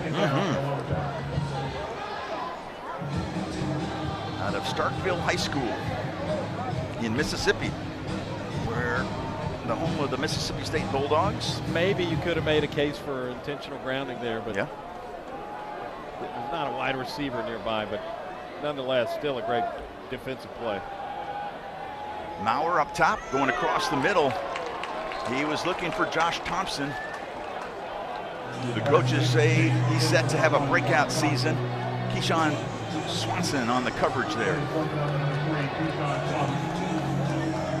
So 3rd and about a mile, 10 yards. You see what this Stephen F. Austin offense has got drawn up in this situation here. Haven't had much success with the long ball tonight. Near side, caught and dropped. Nice play by Reddy Stewart. And reception by Kylon Harris. They did throw the ball somewhat deep early in the first half. It turned into a pick 6. I think that play right there was really a hat tip of respect to Troy's secondary, which is very veteran-led and aggressive. Max Quick. He had 10 inside the 20 last year, and there's one right there. As Barber fair catches it. And not quite the same field position to start the second half than what Gunnar Watson had to start the first half. He had it at the 30-yard line of SFAs. Yeah, going to have to go a little bit further this time to the tune of about 87 yards. Yeah. Look at that first half by Kimani Vidal. 153 on 14 carries. He was one of only 4 running backs in the Sun Belt Conference last year to rush for over 1,000 yards. And I'll have to go look up the stat on this, but he was very close to setting a single game rushing record for Troy last year. Yes, he had the second most. It was against ULM. There's Vidal on first down, and Vidal gets a lot more out of that than what we thought he was going to get. That was Ola Tonki on the tackle. Yeah, he had 242 on 29 carries against ULM. That was the second most in school history. You and I called that game, and a penalty late actually negated the record-setting performance. So he's very much on pace tonight. And what he's done with this rushing performance tonight, 153 yards, that's on 15 carries. That's 10 yards a carry. Yeah. He averaged around 8.5 yards a carry that game that we called against ULM last year that he rushed for 242. And we've talked to a lot of guys too. The offensive coordinators are pumped if you're averaging 3.5. So, if you 3.5 yards a carry, that's the first down and 3 downs. And so 10, I mean, that's remarkable. Vidal is going to be a lot of fun to watch this whole season. Well, especially if he stays healthy. He's got all conference written all over it. Yeah, that's going to be the key for really the whole scenario. I think the offensive line tonight with some newcomers has done a really nice job. He was starting up front with Eli Russ, the center. He transferred in from Oklahoma State. Vidal, left side, breaks the tackle. He's close to another first down. Vidal continues to crank the yardage. Brandon Lane, the transfer from South Dakota State. He's worth a watch. Again, 66 on your screen at home. If you're not familiar with where the center is, right in the middle, he's the guy that's going to snap the football, and then watch him come up. There's a lot on a center's plate. He's going to snap the football, and then he's got to come up and keep Big 99, Edward Bobino III, getting in that backfield. And he makes it look easy. What did Joe Craddock tell us? He looks like a grown man, and he's still got 3 years left at Troy. He does look like a grown man, yes. And there's some room, some space for Vidal. And he's into SFA territory all the way down inside the 35-yard line. Jeremiah Walker finally caught up with him. But Vidal now is closing in on 200 yards on the night. When the dust settles on Vidal's career, he's going to be one of those running backs that is talked about here for a long time. That is, again, another explosive play for him tonight. And he's up over 175 now. I think it'll be even more than that. They've added the last run on the stat broadcast. We'll check on it in just a moment. There's Jabri Barber with the reception from Watson. That's a solid pickup of 8.5 on first down. Watson's pass completion number 1, Jabri Barber. And that stopped by Bobino. 9 yards of play. Second and 1, Lumberjacks, 26 yards. Yeah, that was a nice gain there on that play, and a well-designed route also. Second down and 1. Pistol for the Trojans. Oh, good effort by Martin. He was hit. Actually, it was going to be like a half-yard loss, but he battles forward, and he's very close to a first down. That was Luke Watson that made the stop. I think he got it. He did get the first down on that play. Or it's going to be very close. There we go. There's the signal. That play before that, though, the completion, they threw it out to Barber on kind of a wheel route. The middle is really, a lot of teams aren't going to give you the middle, but you can get it throwing a short pass out like that and then have your guy cut back inside, able to gain some yardage there. That set him up for that first down play. There's Martin again inside the red zone now. That was Brandon Lane, the former Jackrabbit from South Dakota State, making the stop. Asa Martin giving Kamani Vidal a little bit of rest. Well-deserved rest. Gunnar Watson tonight, 10 of 15 through the air for a $158 and 3 touchdowns. It'll be second and 2 at the 17-yard line. Give Martin 8 yards on the carry.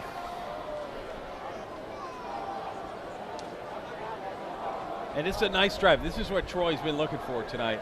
Great consistent drive. You did have the one explosive play, but really the offense has done well on this drive. Watson, play action, looking to the near side. A lot of contact and incomplete. Chris Lewis, the transfer from Kentucky, was looking for a flag. Charles Demings on the coverage. John Summerall's hat is not on his head. Number 6, Chris Lewis. Nope, he is not happy with that no call. Now that Third down for the Trojans. may have been one of the more, you hate to say it, obvious cases of pass interference there. Much more concerning on that than some of the stuff I saw in the first half that did get called for pass interference. Now granted, officiating is a tough job. I don't want to take that away from everybody. And then these guys are the best of the best that are on the field each week. But that's tough. John Summerall. Look at John Summerall out there. hot. I mean, he wants that flag. He wanted it badly. And he is giving some lip to these officials. That was Jason Yates taking the brunt of that conversation. We're going to take a break. We'll come back. 8:21 left here in the third quarter. 31-20 Trojans. The Troy Trojans have won 11 in a row. It's the longest winning streak since 1995. They're going for number 12 tonight. The last time Troy won 12 in a row, Ben, you weren't even born yet. 1987, 88. I was around that year. Oh, you were you? Okay. That was fall of '86. Okay, I knew it was close. Will Colmar alongside Ben Stanfield, along with the rest of our crew. Glad you're spending the night with us. And that jet sweep had some issues from the get-go, a little bobble there. But Watson and Olatunke were right there making the play, as that was Jordan Lovett on the jet sweep, and that's going to force a 4th down. There's a Twitter account called John Summerall's Headset. And this is, you remember the opener last season? Against Ole Miss. Summerall got heated on the road at Ole Miss. He blew out a headset. I mean, it just fell victim. Remember, he said afterwards, he said that Brent Jones was like, take it easy, guys. Hey, bro, those are expensive. Those are brand new. Remember, he had a little fun with that. Of course, Brent, when you go 12-2, he cuts him a little slack on that one. You get new headsets. And how about the night for Scott Taylor Renfro? His first action as a kicker when it comes to extra points and field goals, and he's getting it done. Yeah, he's had a good night tonight. By the way, talking about headsets again, they had to do a little work on Mr. Summerall's again tonight. We're back right after this, 7:37 left in the third. Back here are the Trojans at home in the season opener for both these teams, leading now by 2 touchdowns. Will Colmar alongside Ben Stanfield. And Ben, you know how I like numbers. Numbers guy. All right, I'm a numbers guy. Lay them on me. Well, last year, Troy won 5 games by scoring 18 or fewer points, and they were the only school in the country since 2000 to do that. Wow. How about that? That is quite a stat. I mean, you go back to think about games like when they played South Alabama on the road. What was the final? 10-6 in that game? Yeah, very low scoring. Yeah, on a Thursday night, and that's become a Thursday night mainstay. It's going to be on a Thursday this year as well up here. Again, no return, another touchback for Zach Long. There were a lot of games like that, though. I just couldn't believe it. It was just, I mean, the only school in the country to do that since 2000, at least 2000. So now I'm curious who the last team to do it was. Okay, well, now I got to do a little more research then. Who was good in 2000? Okay. Miami. Well, now you're really throwing good. that out. Okay. They weren't. This is live television, Ben. Don't make us sound bad here. I can't think back to that. First down and 10. What are you thinking about this drive coming up for SFA? They need something to get to answer. Was it downtime for Alabama back then? The fumble, and I think SFA got it back. Wow, that was Catledge, Stephen Catledge. Anthony Williams, you see that ball pop straight up in the air, and just like that, Williams leaves and Wembley is back in at running back. Yeah, I'm surprised that Stephen F. Austin was able to get that back. Quite the effort there. The ball almost looked like a ghost jumped in there and just punched that thing out. It was a weird happening there. Yeah, Javon Solomon thought he had there for a moment, maybe a chance to get it, and there was a lot of open space between him and the end zone. Reddy Stewart making the play there. You know, Reddy, he's part of that defensive secondary. One of his buddies, Dale Pettis, he has started now 48 straight games, longest active streak in the country. I think Reddy Stewart is NFL talent. I think he's,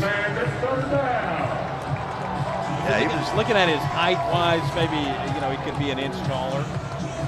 He's 5'11", but he's definitely, there's a couple of NFL guys on this defense right now. He was the second-rated cornerback in all of Group 5, that ranking by Pro Football Focus. Here's Maurer back to pass on 3rd and long. It's complete, but it's going to be well short. Wembley on the reception. Stewart right on cue with the tackle. Yeah, just a great shutdown effort to get off the field here by this Troy defense. And what we're watching, we pointed out this a moment ago, the rushing record tonight is held by Eddie Brundage. Okay.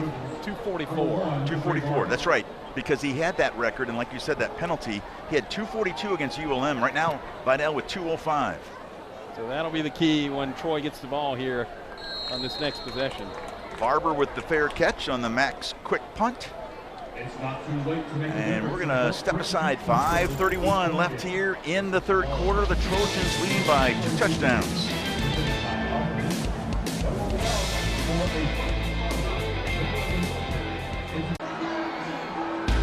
It's DeMarcus Ware Day here on the campus of Troy University. DeMarcus, the former Trojan star, and then of course had a great career in the NFL. So great that he was recently inducted into the NFL Hall of Fame, and you see the sticker on all the Trojan helmets tonight. There were some very nasty defenses to watch when he was here. First down. Solid pickup on first down. Run right up the gut by Vidal, and that was Beeman Garrison, his first tackle of the night.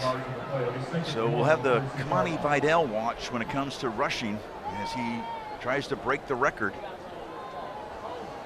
244 is the record. He's going to have an opportunity here. It is, because it's early enough in this game.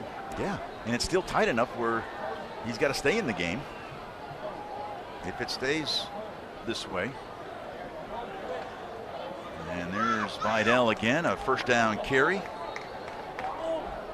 That was Marjay Smith, the transfer from Baylor, making the tackle. And that's another Trojan. Also keep in mind, we talk about that ULM game, but remember the Arkansas State game on the road up in Jonesboro? He tied the single game record with 4 touchdowns that day. And he had 208 yards that game. That was late in the season. Also on the road at Lafayette last year, Louisiana, I should say. Yep. Troy was down big in that game. Yeah, it was like 17-0 or something. And the run started working. And they stuck with it all night. He had a big night that game too. Well, Joe Craddock was telling us the other night, in the past when he called offense, I guess he said he was young and he wanted to score as many points as he could and just let the defense figure it out. Well, last year, Craddock and Troy knew they had a really good defense and a lot of good players, and realized that we could just be like an Army or a Navy running offense, kind of slow the game down, and they felt like they were going to win a lot of games. Well, this year they're good again on defense, but he thinks he's going to try to open up the offense more. But with Vidal and taking care of business, he hasn't really had to. Watson. Oh, he's got a man wide open. Looks like Peyton Higgins on that far side. He's still on his feet.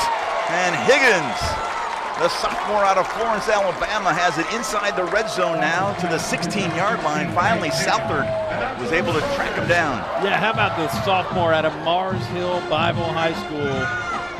wide open, and watch him bounce here. There's some guys you just can't get down. You hit him and he bounced ahead for 5 more yards on that play. Looked like a pinball. Nice job. Watson far side toward that pylon. That pass is incomplete. Down near the goal line, that was Marcus Rogers. Had 14 catches a year ago. Bruce Harmon on the coverage there. Harmon had 7 breakups of passes a year ago. He was a second-team All-WAC selection. His team won the WAC a year ago, now predicted 4th in the first year ever of the United Athletic Conference. Here's John Summerall looking to go 13-2 at Troy.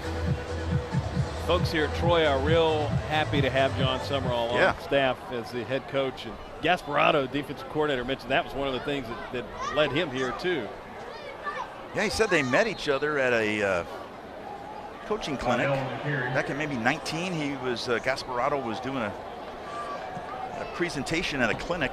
He just kind of kept it at the surface, but then he was real close with Shield Wood. Yeah. And he played with Shield in college and coached with him a couple of times. And then when Wood left, Wood recommended Gasparotto to Summerall. That's the best way to get a job. Yeah, exactly. And Gasparoto's really happy to be here. So is the offensive coordinator, Joe Craddock. And he's got himself another touchdown. Gunnar Watson. He's got 4 touchdown receptions on the night. Devontae Ross on the other end. And it's now a 3-score game. Yeah, just a great consistent drive that Troy's been looking for, and pretty successful night. I mean, you put 40 points on the board. I still don't feel completely comfortable in this game if I'm Troy, but nonetheless, doing what you can in the second half, and that's been very consistent and put some points on the board, and a great drive there. Watson having a monster game. And Renfro bangs home another extra point. 2:13 left here in the third quarter, 41-20 Troy. Watson is approaching 200 yards himself tonight. 172 and 4 touchdowns.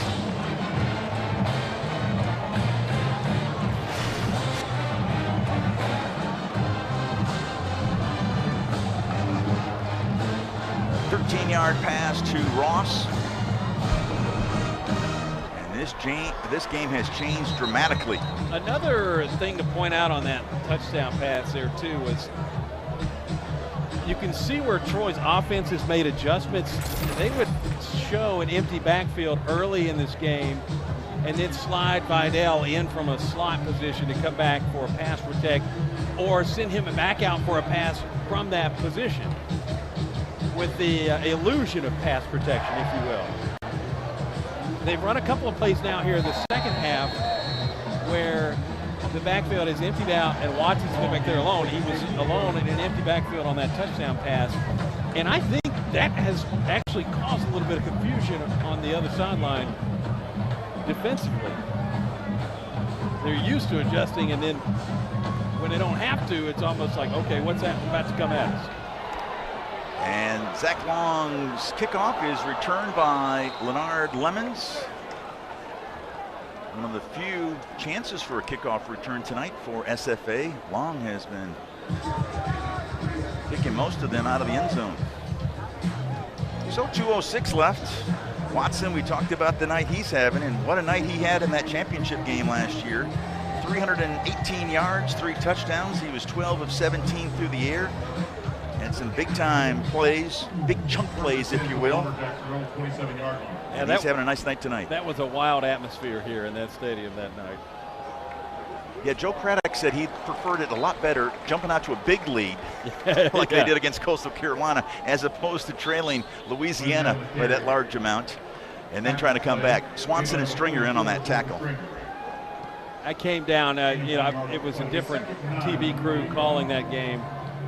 But I just came to watch, and it was the atmosphere in this facility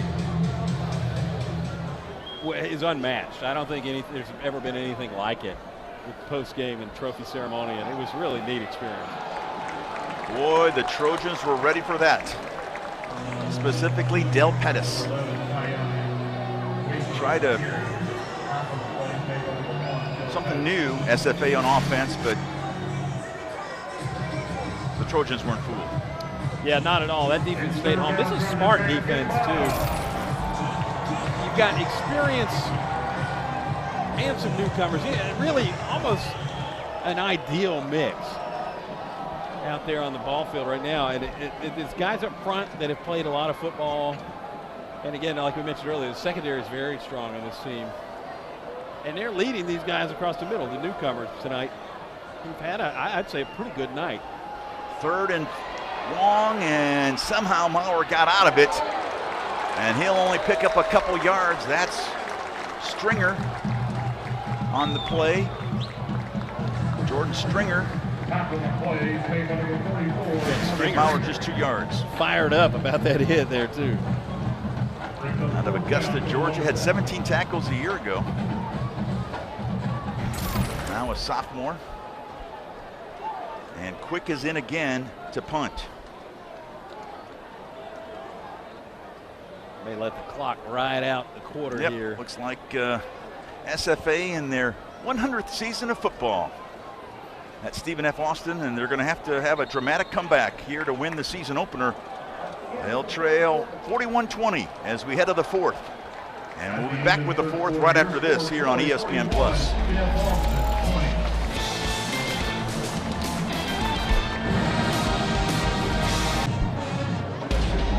Big day here in Troy, DeMarcus Ware Day. Honored at halftime. Huge ovation by the fans, and then these cheerleaders and fans have had plenty to cheer about since that halftime presentation. And the latest touchdown, 13 yards from Gunnar Watson to Devontae Ross, and it's 41-20 Troy. As we start the 4th quarter, Quick sends the punt in and out of the hands of Devontae Ross, and that's a huge play for the Lumberjacks, as that's Chase Ruiz will recover, and all of a sudden great field position for the Lumberjacks, and it's like they just got a little shot of B12. Just a massive momentum shift here.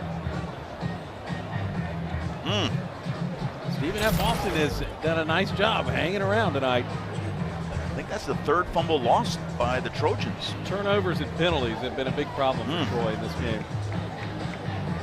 Trojans with 416 yards of total offense through 3. SFA 181, but turnovers can neutralize things. And they're already in field goal range, too. Oh, yeah, with Campos, no doubt. They're looking for 7, though. They're down by 3 scores. And on 1st down, Maurer was pressured up the middle. His pass incomplete. Was that McDonald on the coverage? So McDonald on the coverage. He got some pressure right up the gut. Might have been Buda Jones. 2nd down and 10. Maurer tonight, if you're wondering about his stats, 17 of 26 for a $112. He does have that interception. That was a biggie because Stewart returned it 45 yards for a touchdown, and that pass to the near side incomplete. He was looking for his tight end, Keyshawn Williams, and Jubinor on the coverage. What's this game look like without that big 6? Well, I mean, remember, folks, 36 seconds left in the 1st half. Campos bangs a field goal home from 48. It was 24-20. Yeah, it certainly was. They have struggled in the 2nd half. Troy defense has really paved the way through this 3rd and 4th quarter so far, and doing it again, too. Wow. O'Shea Fletcher. And that's not what SFA was looking for with this great field position, but Fletcher, a tackle for a loss. He had 3 of those last year. And it looked like he got dinged up a little bit there, but he had quite a play here. Watch Fletcher just read it all night. Blew the coverage up on that one. It was able to set up Stephen F. Austin for a big loss and a lengthy field goal, too. This is, well, Campos hit from 48. This will be from 49. Nice dance moves there, by the way, too. He's got the leg, and he is perfect again. Wow, we heard some great things about Campos before today's game, and we'll back up all of it as he hits from 49, and it's 41-23. We got the kickoff straight ahead here in Troy, Alabama on DeMarcus Ware night.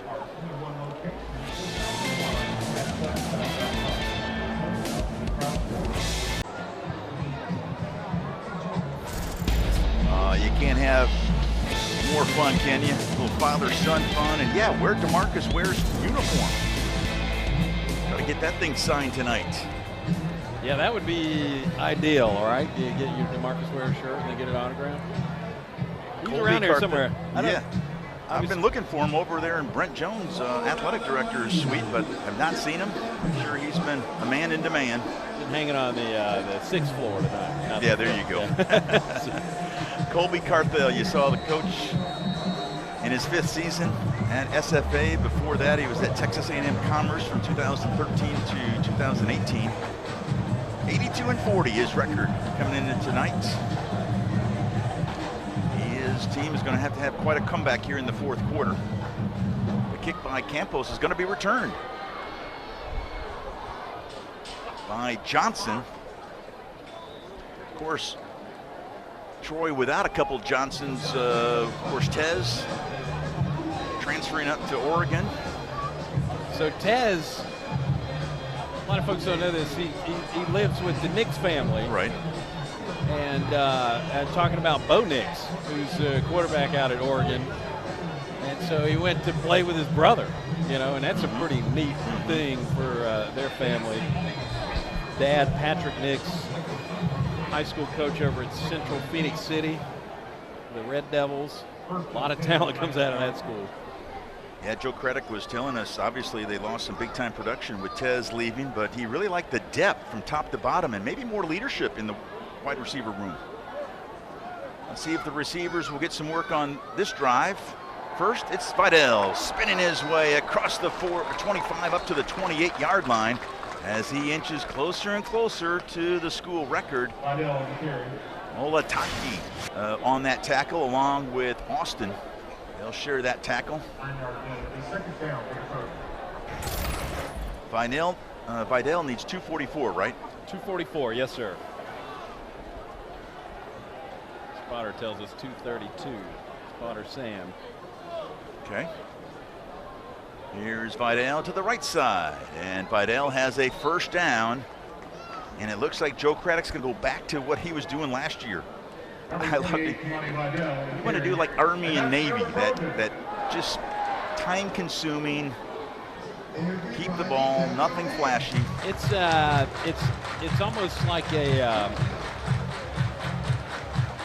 It's tough to explain. You got to have a little bit of finesse to do this, but sometimes your best defense is a good offense.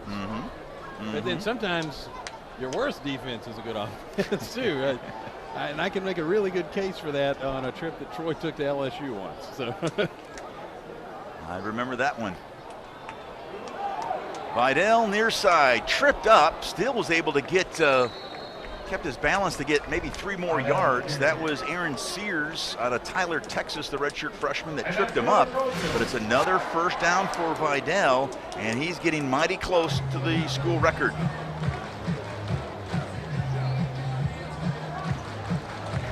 So 2:45 will be the school record. 12 minutes and some change left.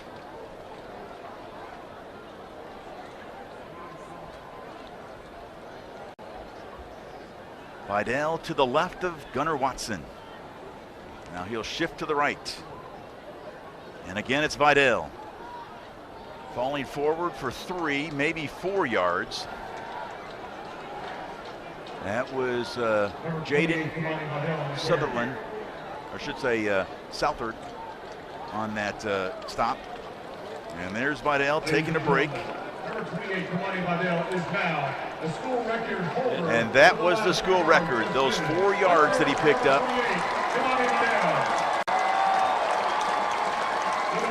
Congratulations, Kimani Vidal. He came close last year. In fact, had it against ULM, but then a penalty pushed it back, so he finished 2 yards shy of tying the record, but he gets it tonight.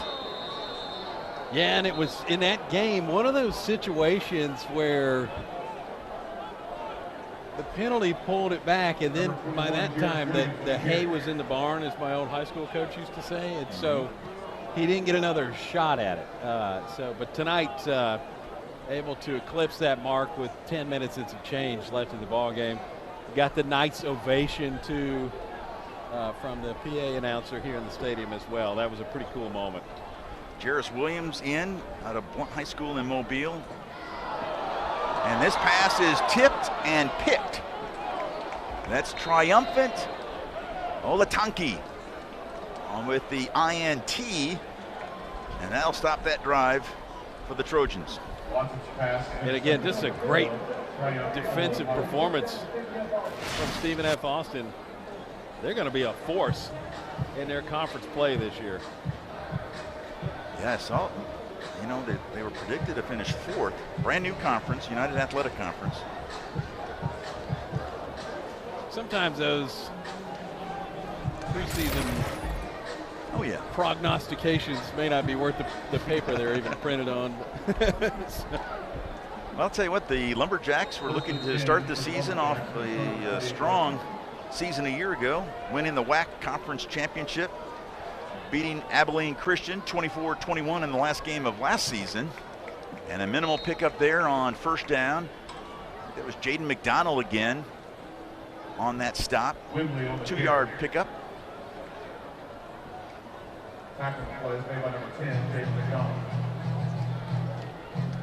So the Troy coaches were telling us they were looking for something, a clean game. Of course, coaches will look for that anytime. Sure. They're wanting a clean game, but like you said, hasn't been the cleanest. They've made some big plays at opportune times, but there's still plenty, I think, some coachable moments here tonight.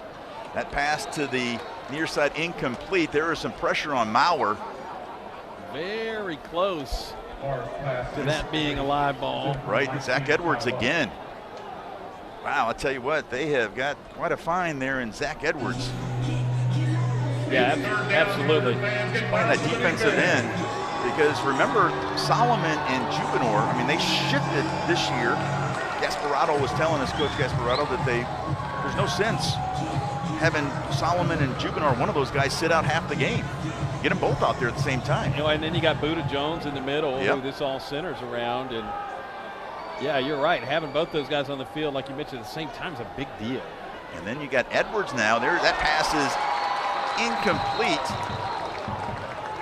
It looked like Wafer had it, but then Justin Poe came up, and Poe punched it out. The freshman from Mobile Davidson High School. Redshirt freshman. May have hung on to it for just a second, but you have to be able to hang on to the football and then make a football type move. Didn't have it long enough. That ball popped out incomplete. Great defensive play. SFA, of course, they're going for it on 4th down in Troy territory. 9:39 left. They're down by 3 scores. Look at Troy. Nobody across the middle. In the short field, Troy had a bunch of guys up on that defensive front. 6 guys.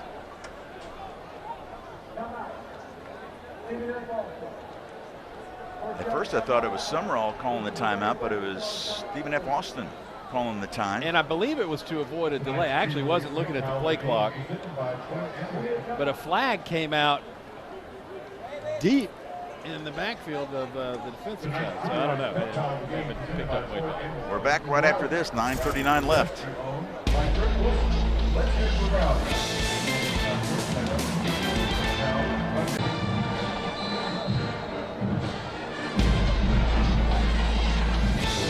All right, Ben. That's Bray Wyatt, Wyndham Rotunda. He passed away a couple of weeks ago. He's the WWE champion at one point. He went to school here for a little while, played on this football team at Troy. Had some classes with him. Physics, right? When I was in school. It was not physics. It was not physics. He was actually a journalism student here. Okay, at so Troy. definitely journalism, no physics. There's Bauer across the middle, in and out of the hands. Boy, I thought they had another reception, and that would have been a first down reception inside the 30. Flag on the play. Nice hit there by Ershad Davis. But Bray Wyatt, Yes. his wrestling name, I mean, he's really tough, and I'm kind of a mean guy on the wrestling scene. Yeah. And nailed But on to the the football player field in the downfield, classroom, number he's a 88 really of the nice offense. guy That and a penalty will be big declined. loss. And Turnover on down. send our First down, Troy. condolences to his family. And Wyndham Rotunda is his real name, and just a good guy. Tough loss. So the turnover on downs, and Troy's offense will be back on the field, 1st and 10 at its own 46-yard line. If you're Troy, you're trying to burn a bunch of clock here and get out of here. Mm-hmm. Stephen F. Austin, there's still a ton of time left in this game. With the tenacity and how these guys have played football tonight, Stephen F. Austin, they got a lot of time to get back in this game. 18-point differential right now. They'll be at home next Saturday night against Alcorn State. Alcorn State starting its season against Sunbelt foe Southern Miss in Hattiesburg tonight. That's Jabri Barber in motion. And as you mentioned, they'll keep it on the ground. Pickup of a couple yards. 15, Jordan Lovett on the carry. That was Jordan Lovett, the freshman from Statesboro High School in Georgia. Babino, 3 yards on the play. Edward Babino, one of your impact players, Second down. Ben, made the stop there. Yeah, he's a big force on that defensive front for SFA, number 99. Out of Huntsville, Texas. And again, 91 guys on this team from the state of Texas. Just a wealth of football players in that state. How many colleges are in Texas, and all of them bring in great talent? No doubt. There's Lovett again. And that's Dylan Tooker Lovett on the carry. on the tackle. Tooker, the transfer from Bakersfield Community College. And then he played at Liberty. Be 3rd down and turnover. Back up to Jeremiah Walker at safety. Let's see, and Troy's pacing this thing out right now. Yep. Sitting on the football. Averaged right at 25 and a half points a game last year, 7th best in the Sun Belt, 80th overall. 360 yards of total offense. They played such mean defense last year that they didn't have to have a lot of points, honestly. And a nice stop there by Marcel Taylor, or Marseille, I should say, Taylor. And that's another Trojan. First down. First down for the Trojans. As Joe Craddock, his offense, a lot of folks some playing time, which will bode well going forward. On the road at Kansas State next Saturday. Yes. That will be quite a test. Kansas State, of course, played for the Big 12 championship a year ago and played Alabama, I believe, in the Sugar Bowl. Yeah, they didn't fare well in that game. No, they were hurting Alabama's feelings early on, but no, you're right. Bama got rolling. And that's Tooker again on the tackle on Jordan Lovett. Kansas State tonight up on Southeast Missouri State, The Red Hawks 45-0. Yep. Fourth quarter. scored 28 in that second quarter tonight, and so they're cruising. Looking forward to that game. It'll be 11 o'clock kick next week. Next home game, Troy will be back here in 2 weeks against James Madison. It should be quite a showdown. Again, Troy keeping it on the ground. Love it. To the 35, give him 3 more, and give Brandon Lane the tackle there. Jordan Lovett on the carry. In all of college football history, how many teams have played 3 purple opponents back-to-back-to-back Third down games? for Trojans. Now that's a nugget. Yeah. See, I like that. So you Stephen F. Austin tonight, purple primary. Yep, K-State. K-State next week, and then James Madison comes in week 3. See, I like that, Ben. You're a street or 2 over. You're Yeah. not driving down the main. Uh-huh. I like that. Wandering somewhere in left field. Yeah, no. Probably more like it. 3rd and 3, Lovett gets 6. And another first down as the Trojans Number move the 15, chains. Jordan Lovett on the carry. That was And that's Babino another Trojan. adding to his tackle total. He started Well, he had 40 tackles last year. They're looking for a monster year out of him, a all-WAC second-team selection last year. We talked about SFA scoring so many points last year, 34.5 points. They gave up 31.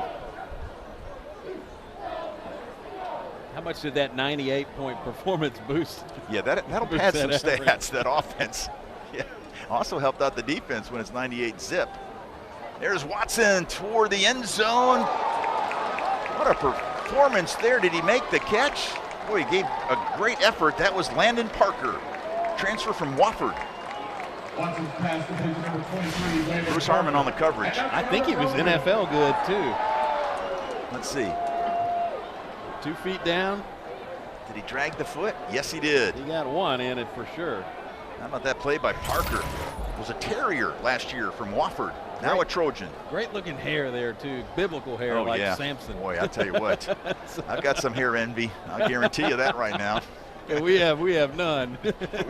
We're hurting in that unit when it comes to that category. So 1st and goal at the 2-yard line for the Trojans. And there is your dagger. As Troy, another touchdown, this time from Jarris Williams. His first touchdown as a Trojan. Yeah, ran off tackle to the left side, and it was wide open, deep in the red zone.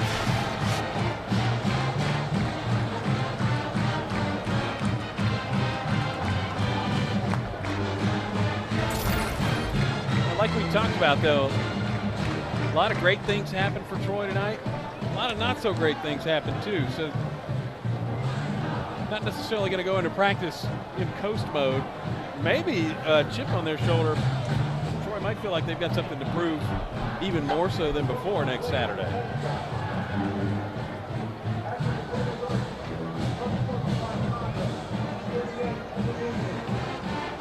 Unsportsmanlike on both teams. Aaron Austin for SFA, couldn't quite hear the number. So we know it's Aaron Austin. Did Troy get an unsportsmanlike as well?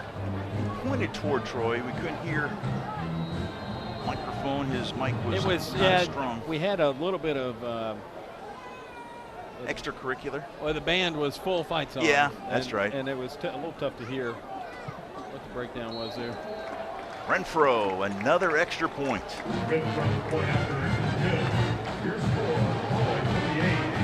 So it's time to take another timeout as that touchdown wrapped up a 8-play, 54-yard drive. Lasted 4 minutes and 47 seconds and give Williams his first touchdown as a Trojan.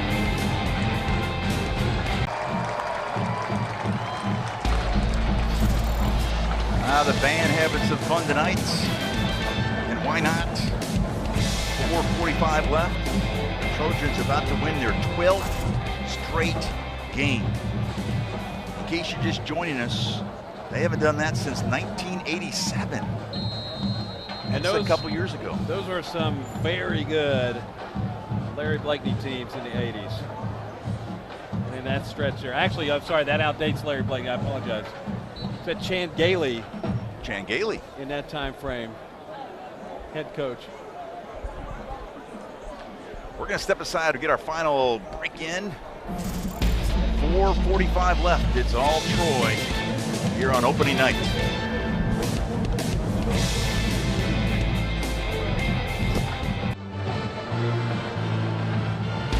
Glad to have you back with us here at the Vet. You can see us way up there, way Ben. You can barely see us just to the right of that graphic. Stephen F. Austin, as I mentioned, coming up, their home opener next week against Alcorn State. Then they'll go to Northwestern State.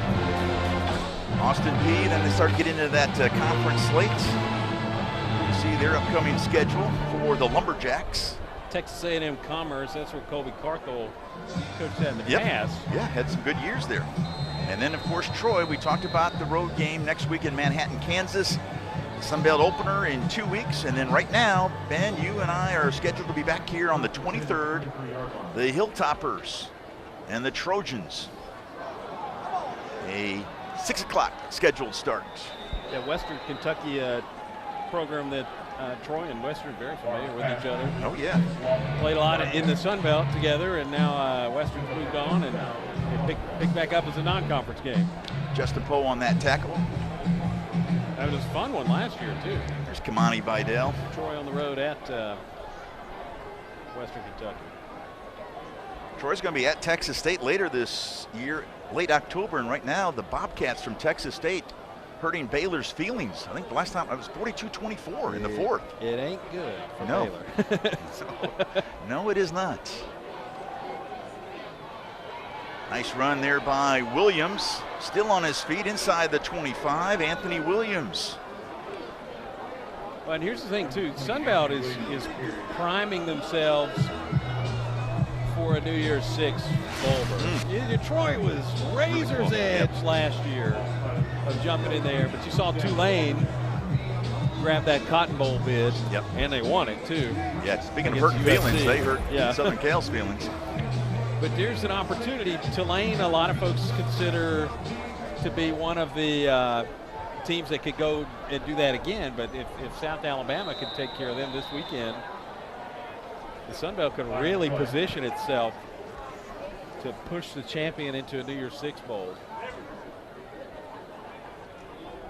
Of course, Texas San Antonio, a team that Troy played in the Cure Bowl and beat, also going to be in that conversation too. Offsides, defense, number 85 in the neutral zone, causing the offense to move. Offsides against Troy. By the way, that last tackle 5-yard penalty was by Jack remains first Chinchu. down. Want to give him some love, get a chance to get in the game. So it's 1st and 5 at the 18-yard line.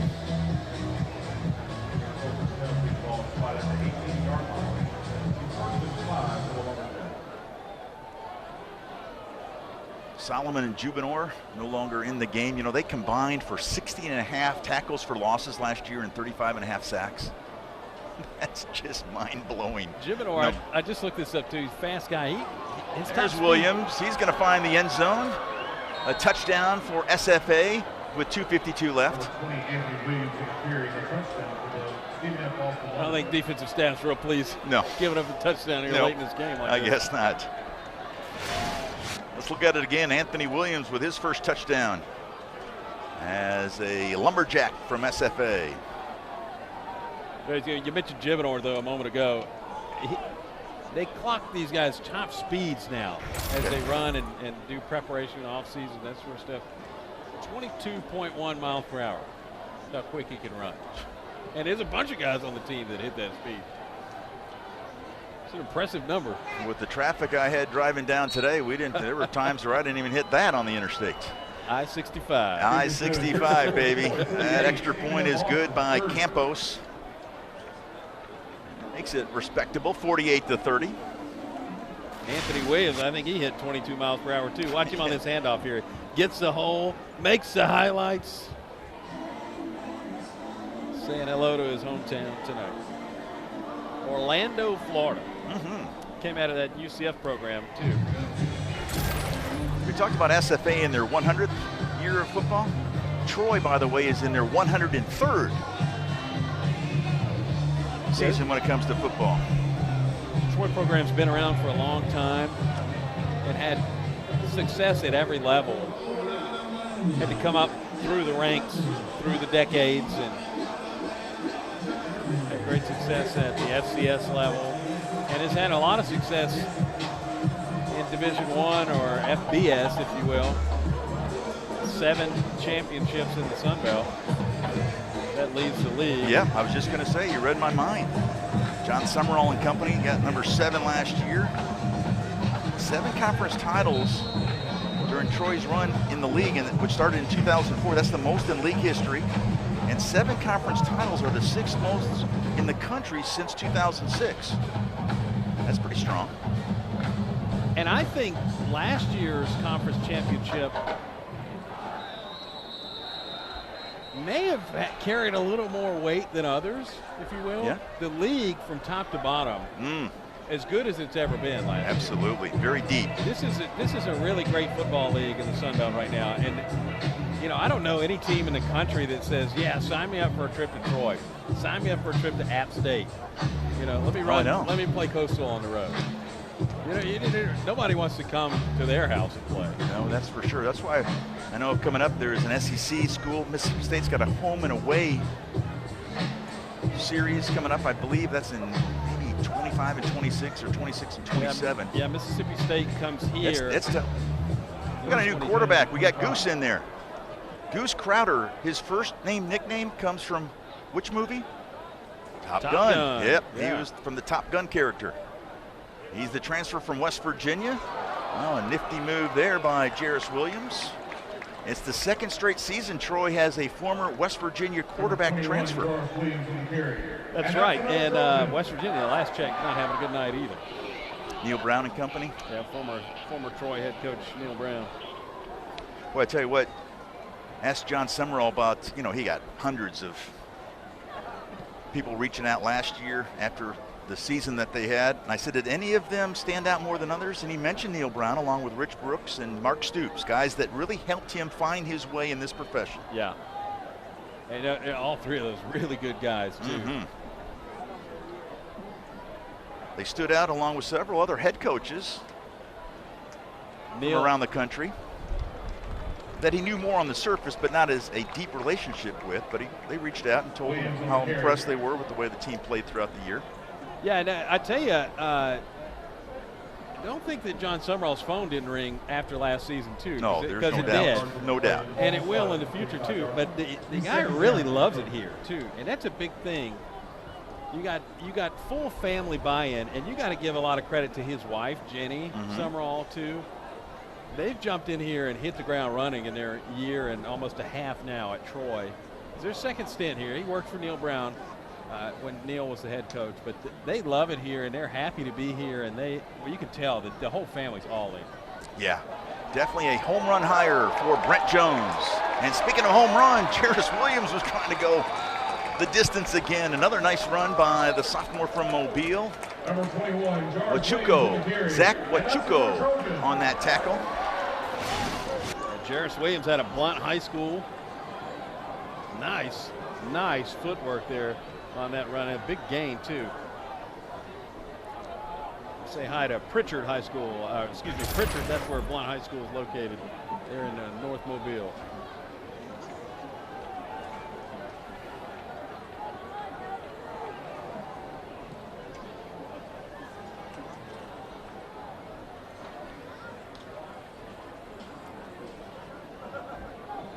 Again, it's Williams.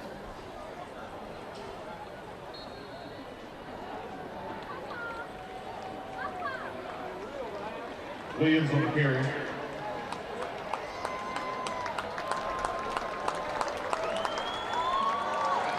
that's going to wrap it up.